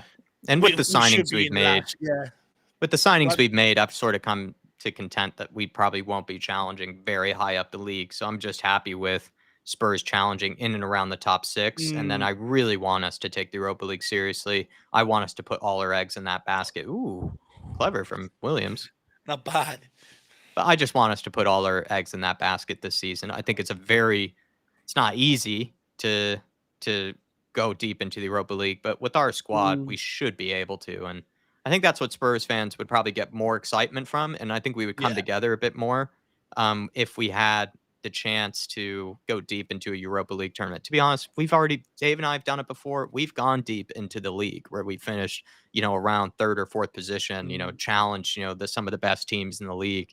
It's just that, call me a little, maybe this is me getting fickle, or maybe this is me getting a bit negative, but I've gotten a bit bored of that at this stage. It's just I I would think like to see us go into I would sacrifice top 4 mm, any day of the week to see us well, go to at least a semifinal of the Europa League. And because when you get there, anything can happen. Like I'm not expecting mm, us to win it, but I want us to get to at least the semifinal. And but I think clapping we're in the so league. shamelessly during that Yeah, year going to. but anytime we lost in the league, everyone was, I don't care, a big game in Europe as long as we turn up, you know? I remember being in Berlin at the time during my study abroad, and I just remember, yeah, just the whole time I was just beaming, for weeks, just Yeah, being in the yeah, Champions League. I could not have cared. And even when we were in the final, when we like even after the penalty, to Sissoko, like as much as it was a painful thing to watch, my mood still hadn't dropped. I was still just scratching my yeah, eyes, wiping my eyes. I was like, are we actually in a Champions League final right now? Like this is yeah, ridiculous. Normally it's Real Madrid, normally it's a Bayern Munich, the historic sides, and just to be in it was just ridiculous. And again, it's a very happy clapper sort of approach by myself, but that's how I see it. It's more fun to go deep into a mm, tournament like that. And the Europa League holds, I think, a similar status to me. Like it's a tournament that Spurs historically have done well in, and it's one that I do think is a lot harder than people think, but yeah. still holds a lot of merit. Yeah, and would just really get me excited as a fan again. And yeah, I don't really the allure of top 4 has kind of gone away from me, especially with maybe where Arsenal are now. It's just not really something that it was fun to finish above Arsenal. Oh my lord, Mikey Moore, they have Oh, he's families. ruining them. But yeah, the allure of top 4 is just it's gone away from me, especially with the way that Arsenal have been playing in the last couple of years. We're not likely to finish ahead of them. And so really finishing inside the top 4 doesn't mean as much then to be if we're not going to finish above them. Do you know what it is for me, Jack, right? When I was younger growing up until, Oh, that's Gunter. poor from Gunter. Just when he had a great game today as well. That's not very good. It's very poor from Gunter. Southampton 2-1. That's poor. He spilled the effort. He really should have tried. Even if he's going to spill it, you got to try and spill it away from the danger area. I think he's been influenced by Hugo Lloris too much. But it looks like Oliver Iro is coming on. And is that Mikey Moore coming off? Interesting. Yeah, Mikey Moore coming off it's there. right at him as well. Oh, that's poor, isn't it? It's poor. He didn't even have to go that far to his left, I think it was. No, it's just poor from Luca Gunter. Yeah, that's sad to see. Gene D, yes, I am from Seattle, and I'm actually back in Seattle. I think you are, right? Aren't you in Washington? Would love to meet up with you, my friend, especially over the international break. I have not really that much time off. I'm trying to piece together, still I will have content over the we'll have week, and 3 I'm or 4 also days. moving into an apartment this upcoming week, at least hopefully, if we do get approved and everything like that. Me and my brother are going to find an apartment in Seattle area, but would love to meet up with you, my friend. Step Brothers 3 is coming out, is what Jack's telling us. So much room for activities. Yeah, you're from Tacoma. I actually went to that liberal artsy school over there, G&D, by the way. Is that not Canada, Tacoma? Tacoma is south of Seattle. It's one of the sort of other cities near Seattle. It's a big city now, actually, Tacoma. There's a comedy called Tacoma PD. It's quite funny. Oh, really? That's funny that you watched Fire that. Department. Yeah, Yeah, that's funny it's you quite watched funny. that. Yeah, no, I went to school over there. But yeah, G&D, I know Tacoma pretty well, actually, during my time. I worked at G&D, since you're from there. I worked at the Pacific Grill. It's no longer, since COVID, it went out of business, but I worked there as a server and as a barback. If you know it well, G&D. But yeah, we should meet up together, my friend. Nice espresso or cappuccino, Janie D. Oh, that's great Oh, footwork. lovely. Who was that? Who's there? I think that was Williams. Dave? That was insane. That was great play. He bobbled it up to himself, and oh my gosh, he did a few keepy ups while he's being dragged down. It could have been a penalty if he were unlucky. Brazilian. He would have made it look like a penalty. Yeah, unlucky. Impressive. Foggy Foam, Flat Cap member says, big up, guys. Just got home and saw the new guy we are about to sign. Any idea about the deal? Seem lost here. Yeah, he's not going to be coming in this window at all, I presume, unless things have took a dramatic U-turn while we were watching the under-21s here. But from our understanding is that, Jack, you would probably have a better explanation. Yeah, it's just a moment here. Spurs nearly trying to challenge for an equalizer. But yes, Foggy Foam, thank you for grabbing the Flat Cap membership. Good to have you back. You've always been with us, but good to have you back, part of the exclusive members community. But we do have Johnny Cardoso coming in technically in the future. If Spurs would like to sign him, they have basically prioritization, or they have kind of first dibs on signing him for 30 million euros. Or if he does leave Real Betis in the next summer or January transfer window, they could get a 50% sell-on clause. Overhit cross by Southampton, nearly scoring there. But they have either the choice of a 50% sell-on clause when he leaves Real Betis, or they could sign him for 30 million euros, which is probably cheaper than maybe what he'd go for if he were to go to a different club by the looks of things. So they have basically an established deal in the works in case they do want to sign him. And he's also signed the paperwork in advance if that were to be the case. If Spurs do end up signing him, it's already kind of been sealed and everything for a certain fixed fee. The contract, if it were to be signed, is, the details of it, are at go. It's just whether Spurs do end up pulling the trigger on him in either the January or future summer window. So we signed Lo Celso from Betis, right? Yes. Or Lo Celso we signed originally from Betis, and then Johnny Cardoso is a current defensive midfielder for Real Betis. So basically, Foggy Foam is we're trying to recoup what we paid Real Betis for Lo Celso and not really take a hit on it. So we got 5 million for Lo Celso. So in order to ensure we don't take the hit, we're guaranteed some sort of fee or a player in Johnny Cardoso to make up for, the payment that they were looking for back off Betis, basically. So Jack was right earlier on. So Daniel Levy doesn't lose out on the deal. This is what's happening.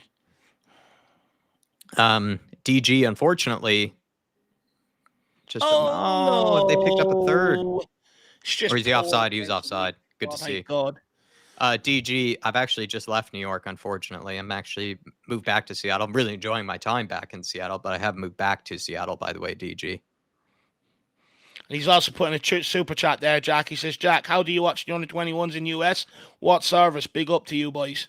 We have succumbed to Daniel Levy's will, and we have bought Spurs Play. I think Dave and I both have our own Spurs Play account, but we are using Dave's at the moment, if I'm not mistaken. DG, that's the way that we watch it. We have sadly given Daniel Levy his 40 pounds for the Spurs Play. That's how we've watched it. And we will have a VPN sponsorship coming out over the next 2 days. So if you need a VPN, hold out. Yeah, in case it's, maybe airing somewhere else around the world, on a channel. But from what I know, it's on Spurs Play if you are willing to pay the money for it. But you do get to watch, more Spurs under 21s than usual. You get to, like Dave said, you probably get to watch, hopefully, the European action when they get to face some really top level European academies. I mean, Dave mentioned them earlier, but Valencia, Ajax, Monaco, and what was the fourth one, Dave? Dinamo Zagreb as well. So if you do want to get into that, certainly would encourage you to do so, DG. But thank you for the support, by the way. And I'm sorry that I'm no longer in New York. Where were you, DG? Where are you in the US? If you don't want to say so, you don't have to. But if you want to, I'd be happy to comment on that. I'm sorry that, I'm no longer in New York if that's where you were. And also, you get to get the under-18 games as well sometimes. And if not, you'll get all the highlights and stuff like that, Dangerous. Spurs trying to grab this equalizer. Just trying to get a foothold in this second half, really. Was in New Jersey. Oh, we should have met up. I got to meet up with Sebas Wolf on a few occasions, DG, if you know him from the comments. I was able to meet up with Sebas Wolf, who lives in Long Island. Very good guy, by the way. Liam, first half we were really good. We should have really been up by 3 or 4 goals, to be brutally honest, with some of the chances we've had. And second half, it's, we've sort of faded out. We haven't really got a foothold in the game properly. And Southampton have just punished us with 1 or 2 breakaways that they've had, really, to be brutally honest.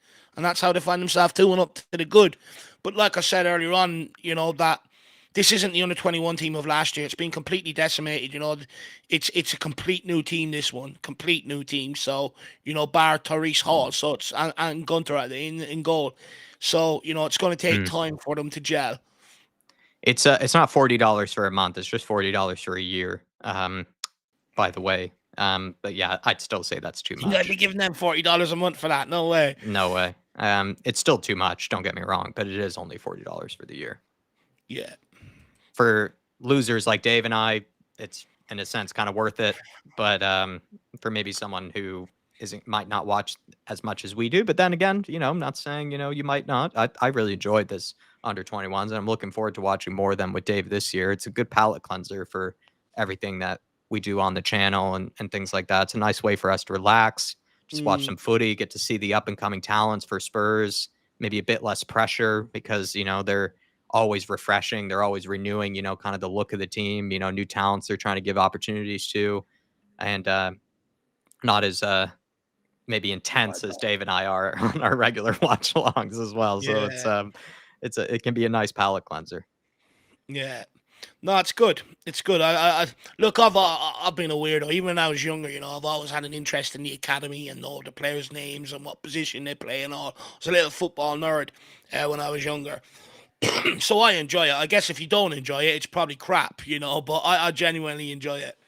It's been really fun to actually watch this game. I'm a little disappointed they're not winning because I think they should be. I think they deserve to be level or at least ahead in this game, Spurs under 21s. But I think I do really enjoy the football that they are playing.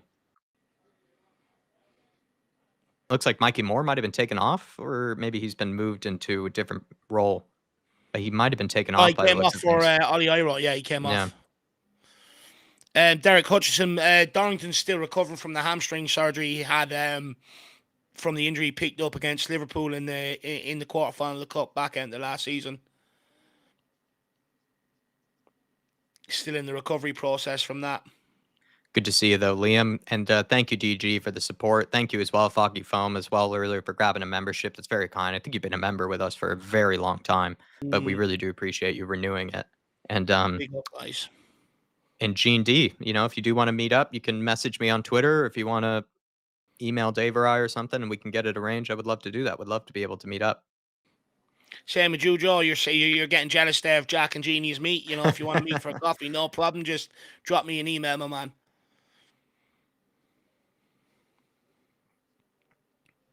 Sean However, Johnson, you'll have do to we drive think? towards me. Yeah, let's see if Spurs in this next 20 minutes, can grab this equalizer. They deserve it, like I said.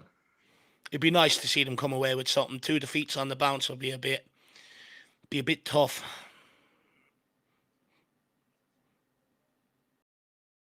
Casanova to King into Olasesi. He's had some bright moments, then he's had some underwhelming moments today, Olasesi. And Japan. Good ball out to Akamrik.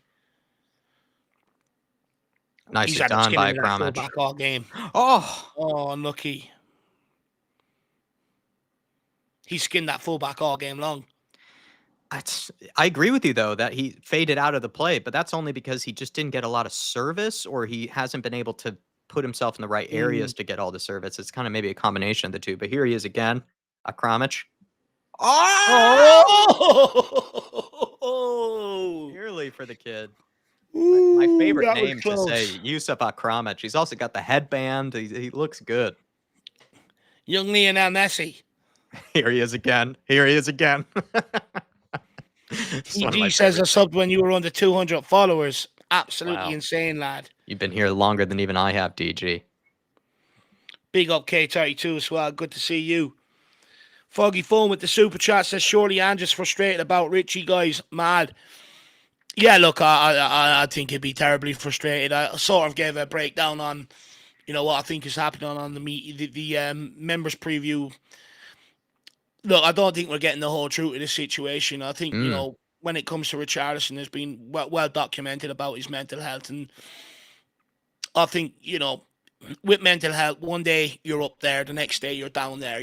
There's no real control over it and stuff like that. And I think that's what we're seeing when it comes to Richarlison, to be brutally honest with you. Yeah, they can come out and say injuries. And I think a lot of the reason why they do that is to not put as much scrutiny on the situation or as much pressure. If you say he's injured and he's got hamstrings out for 6 weeks, it takes him out of the spotlight. Whereas if you didn't say that and you said this is the reason, it'll just be focused on all the time. Especially when you're short, a lot of people be like, look, just get yourself together, get him on the pitch, and it's not quite as easy as that. It's a bit of a complex situation, although frustrating. At the end of the day, the guy's a human being, and we do Yeah. wish him to get back into very best of headspace. Well said, Dave.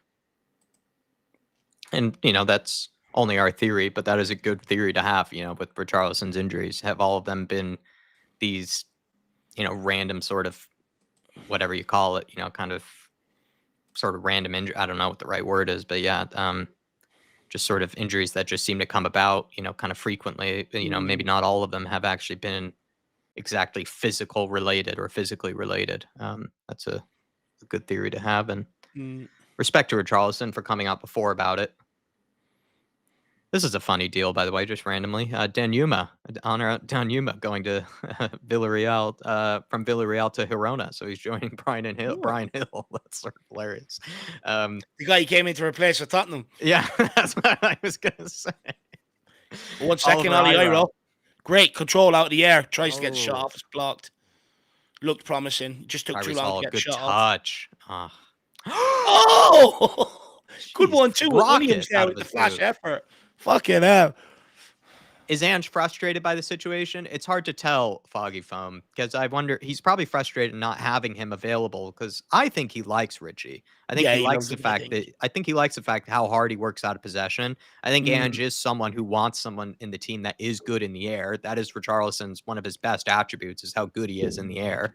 And then he likes the fact that he is one of those guys that, yes, he's a bit of a nutcase of a player, but he's got a good head on his shoulders. He's actually a good person, Richarlison. And we know that means a lot to Ange. Like, it might not have meant as much to other managers in the past, but, Richarlison's a good guy. And he's someone who is unselfish. He doesn't really care about the wages, the money, or anything like that.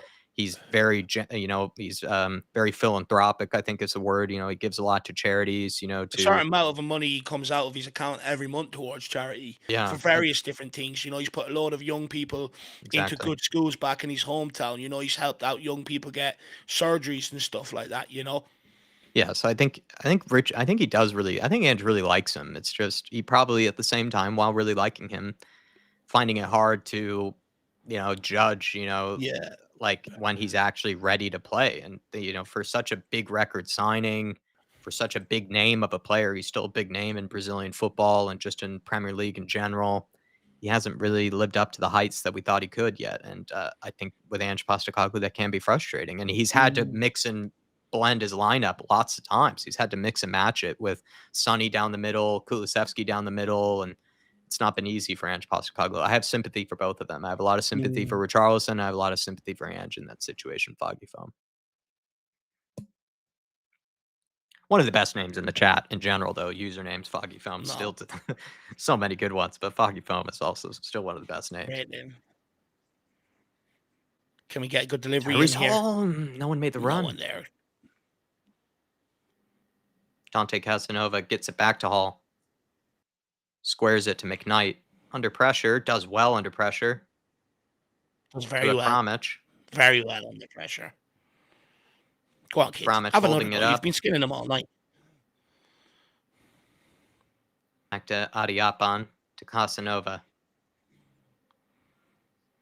Kirimentin just came on for Olazesi there as well, or was it a Jai? One of the two. I think it was a Jai. Olazesi.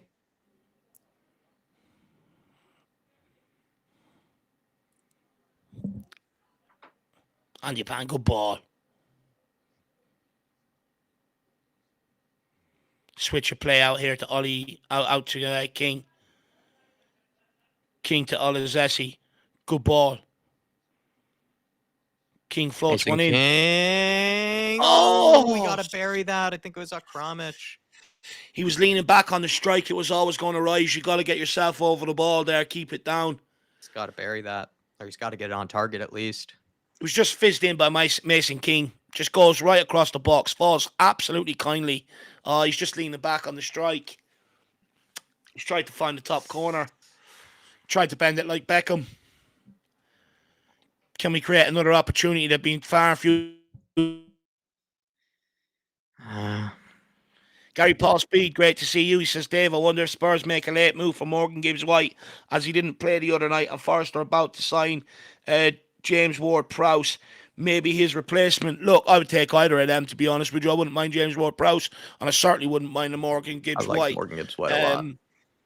But I hate to break it to you, if Daniel Levy ain't paying Morgan Gibbs-White's and James Maddison's wages for one of them to sit on the bench on that wage. It's just not going to happen. I don't want to be the Grinch. I feel like I've been the Grinch this week. I just don't see it. I'm open to be surprised, though, if it does happen. I mean, you get no one celebrating that deal more than me and Jack. Could be a move for the next summer window or something like that, getting into Morgan Gibbs-White. It looks like he's sticking around for this year. The vibe that I'm getting from Forest is that he's going to try to stick around this year, help them stay up, and then probably the following summer he'll get his move to a bigger club or to a club. I mean, Forest is a huge club, but get a club too that's more challenging for probably what is more his level. And then they're probably just adding James Ward-Prowse because they need him. At the end of the day, this is the Premier League, and it's not always the case that clubs in the Premier League have to buy a player and then sell a player at the same time. I think they're probably just looking to add James Ward-Prowse because it's an opportunistic deal. I think in the case of West Ham, Julian Lopetegui doesn't seem to like James Ward-Prowse for whatever reason that is. He doesn't want him. He doesn't need him, according to him. And so I think Forest are taking advantage of that situation, are going to try to sign him, and then he would be a good addition to that midfield for Forest. And I think Morgan Gibbs-White will stay just for one more season is my guess. With the recent England call-up as well, it's only going to be so long before he's plucked out and not on the Forest. He's a player that me and Jack really like. He's got that bit of mongrel about him, but he's very good on the ball. I really like him. He tries to make shit happen on the ball. He's not happy to just pass it sideways and look pretty. I like that about him. Scored some spectacular goals last season, Gibbs-White, and had some spectacular assists. Oh, that's so unlucky. What a save from Gunter. What a save. Oh, my Lord. He spread himself pretty well there. Bounce for the striker for Southampton. A very fortunate bounce. And he does well, Gunter. If anyone saw that back, I think Berbatov's halftime smoke is watching this, and that was a crack save. What a bounce. What a save. Way to stretch. Kept his knee low there as well. What a save. That's a David De Gea-esque save, that one. That was cracked. That was beautiful. If you're a goalkeeper, there's no better satisfaction than that. That's like scoring a goal. Southampton with the in-swinger. Right on top of Gunter, punches it clear. Oliver Iro, can he get it cleared? Yes, he does. Now, come on, lads. 10 minutes. Push for an equalizer. They deserve it. They deserve it. It's just been hard done by this game, and they haven't really taken their chances as well, so it is a bit on them. Second half, they haven't been as good as they were in the first either. Southampton have maybe got a bit more of a grip on the game a little bit. It's a great outball by Gunter there. That is fantastic turn by Ollie Iro. It's great play under pressure from the two of them there. DG saying with a super chat, thank you, DG. You've been very generous to us today. And he's saying, have you guys seen the Spurs reaction channel where the person edits all streamers live together for goal reactions? I rewatched the Newcastle 6-1 LOL. I think there are a few of them that do that. Yeah. DG. And I think we have started to, maybe in games like that, sadly, feature a lot. Even Paddy Power clip us up.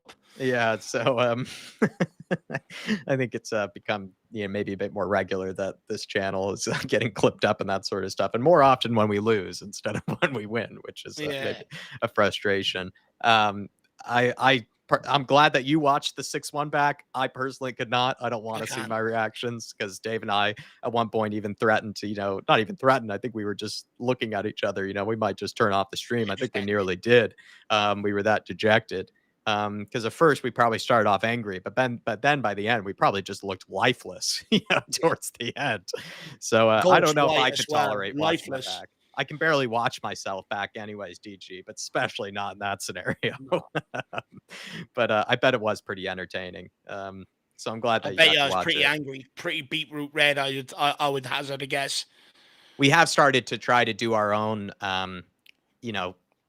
reaction highlights and stuff, and so if you guys want to support that would be really we would really appreciate it, because I think the other channels, they are welcome to clip us up. I think they are allowed to, according to YouTube, but we have tried to, at least put together our own compilations of each game's highlights and stuff like that. And for the most part, we get most of the goals. And sometimes I actually end up, messing it up and forgetting to record on some of them. But we have tried to put them together ourselves this season. Thank you, DG, by the way. That's very kind of you, man. Nah, big up, DG. And of course, the more we start doing things, I like to think once we do something at a base level, we're very good at maybe improving it and making way. Oh no, that's poor. On Diapan, off the bar. The only mistake he's made, I would say, on Diapan too, and nearly got punished for it. I like to think, we progress and, find a way of doing things better and quicker and stuff like that. So I think that will be the case with the watch-along highlights and stuff. We do a pretty good job as is, but, as more technology becomes available, it'll help us out more. Oh, it's good ball in behind. Come on, Williams. Get your head up. Yeah, good turn, man. Oh. Yeah, he's got his head down. Back. Yeah, he's got his head down there. This is Casanova. Kieran Menton. Sorry, Kieran Menton. Sorry. Kieran Menton, good ball. Oh, striker just wasn't reading it. They're taking some risks now, Spurs. I mean, they need to. Yeah. Don't you dare, referee. Oh, fuck off. He's watched them abuse our players, and anytime we tackle them, he's blowing the whistle. That could have been his second of the game, that number 10. He could have had a hat-trick today, actually. He missed that chance that Gunter pulled off there a few minutes before that. True. I bet we were, DG. To be honest, in games like that, it's also really hard to even know what to say sometimes. You're just like so floored by what's happening. And I struggle in those situations because you want to rave and rant about what's going wrong, but you can only do that for so long. Like you also just want to have a bit of a moment to, to actually think about what's going wrong. And it can be hard to react in the moment. I think it's easy for us to get pissed off like in the first 2 minutes, but then to later to try to explain what's going wrong and that sort of thing, it can be quite difficult. And hopefully most of the time I'm like, I bet I'm not even making any sense, when during those situations, but I'm glad that you enjoyed it, DG. Yeah, big up, DG. Big up. Come on, lads. Let's grab an equalizer. Yeah, Dave, sorry. No, I was just gonna we prefer to be clipped when we're winning and being joyous and stuff like that. Not the worst moments when we're lifeless, shocked, stunned. Honestly, I'd say it looked like we came back from war. It was disgusting. Come on, Spurs. 5 minutes left here to try and find this equalizer. At least salvage something. We don't deserve to lose this today for sure.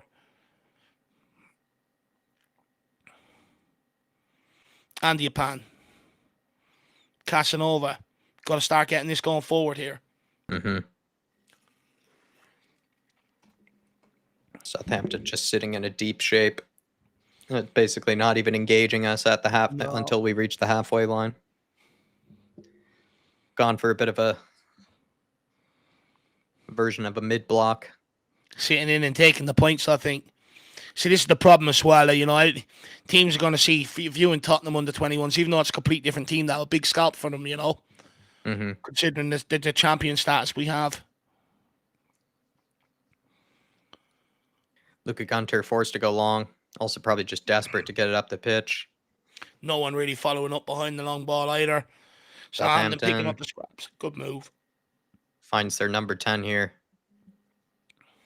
Who's just taking it into the corner flag. Oh, my Lord. It's under 24 football. You're embarrassing, mate. Guy thinks he's winning 3 points for Southampton against City here. It's a joke. Honestly, it's embarrassing. Fuming.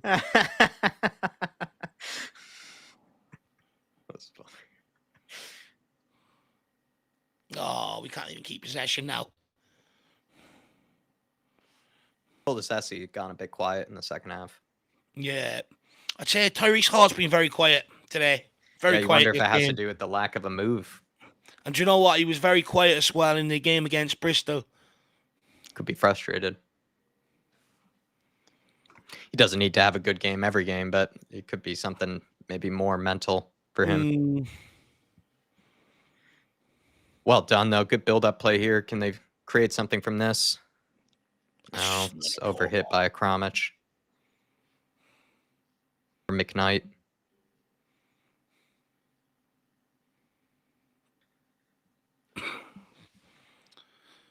DG with a follow-up. Thank you again, man. DG, you've been very kind to us. And Berbatov's halftime smoke. Thanks for joining us. If you're leaving now, thank you for all the support today, and also thanks for watching along with the under-21s. We really appreciate it. If you are leaving, and thanks for the name, one of the greatest in the business. Yeah, easily one of the best. It's a good ball. Oh.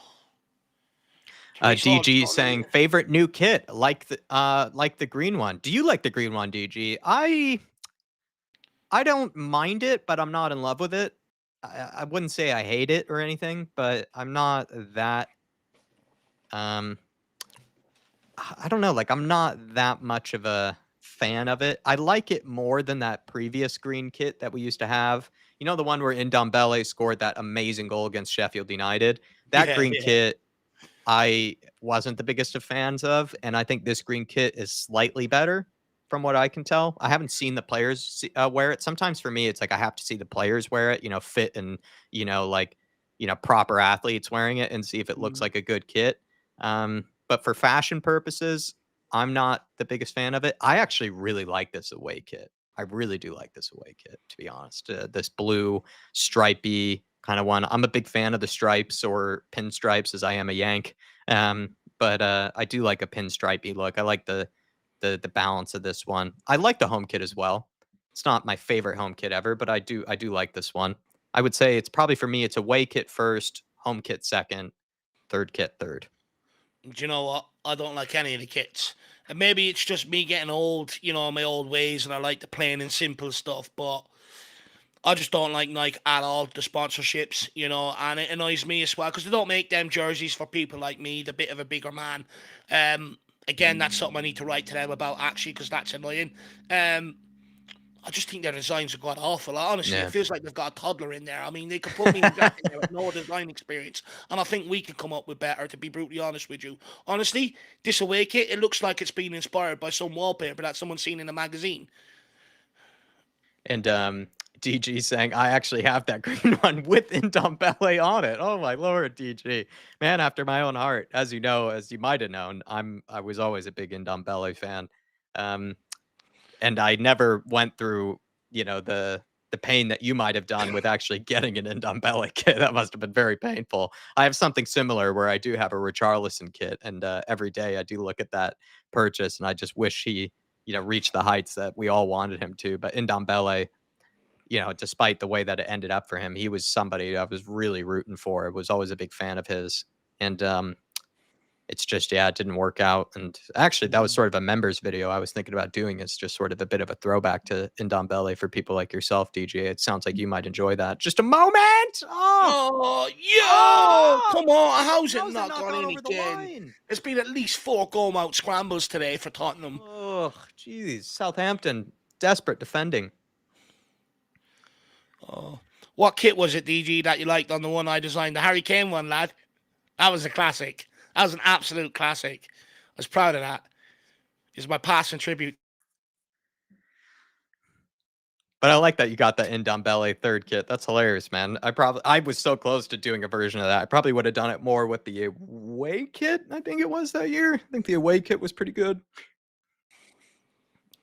But I do like that you have an Ndombele kit. That's very funny.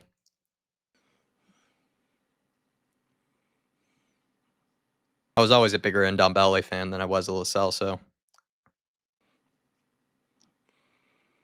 Do you know what I actually have? I have 2 banger of Nottingham Forest jerseys. Just remember I was telling you, earlier on I was explaining that I was over there with the academy, with my county team and stuff. And I think one of them was their away one, or their third one. It was like an Inter Milan jersey. And then the other one, Jack, you're going to absolutely love. If I can find it, I'll pull it out and show you one day. But it's a long sleeve white top with just like red trimming on it. It's lovely. It's their third kit or something like that. Yeah, I mean, they do have that sort of stripy look sometimes. Yeah, the forest ones. And I bet it is nice. And it's also probably something kind of clean that you seem to prefer to, some of those forest kits in the past. How much injury time is there? We're not being told, are we? Oh, that's something the Spurs graphic team, I guess, don't really have. Maybe they're busy organising the transfer. If Or they've anything, got at this off point, I would already. just love a new medical signing. Can we sign a new doctor, please? Oh, Announcement. Amazon have finally delivered the sponge that Tottenham needed for yeah, the medical Spurs. department. Spurs have signed the best physical therapist in the UK region or something like that. That would be nice. Well, There it there you is, have it. 90th minute. Very disappointing because I think they deserved to get something out of this. They deserved at least a Mm, point, Spurs, but it just wasn't that. We weren't that clinical in the final third. We also kind of faded away in the second half a little bit. We didn't play as well in the second half as we did in the first, and we just didn't take some of our chances. I mean, to be fair, Southampton had some incredible last minute defending. They saved it off of the line a yeah. few times, if I mean at least a few times, but yeah, Dave, a little disappointing that we just couldn't get the point that we deserved. I think we deserved at least a point, and we just couldn't get it, and we got punished on a couple of occasions. That Mm, goal that they scored, in behind, but then also Luka Gunter, sadly, someone who I really rate. I think Luka Gunter is very good, but he did make a mistake on the second mm. goal that just shouldn't have gone in the way that it did.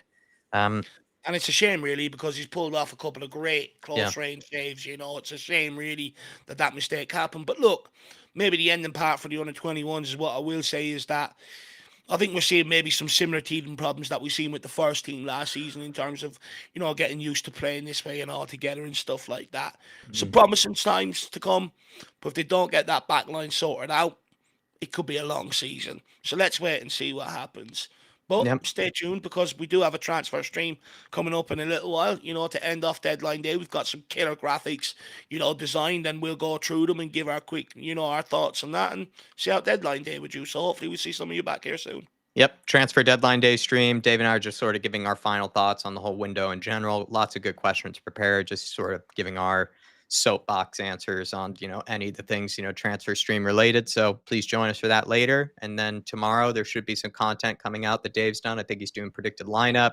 Channel predictions should be out tomorrow as well. And then on Sunday, the big one, Newcastle away. You know what to do. Join us for the watch along and feast your eyes on hopefully a good Spurs performance in that one. But we'll see you guys later. Thanks for supporting us today over here. It's been great. Thanks to DG. Thanks to Foggy Foam for grabbing a membership earlier. Thanks to anybody that's even watched along during this, at any point during it and has joined this the stream.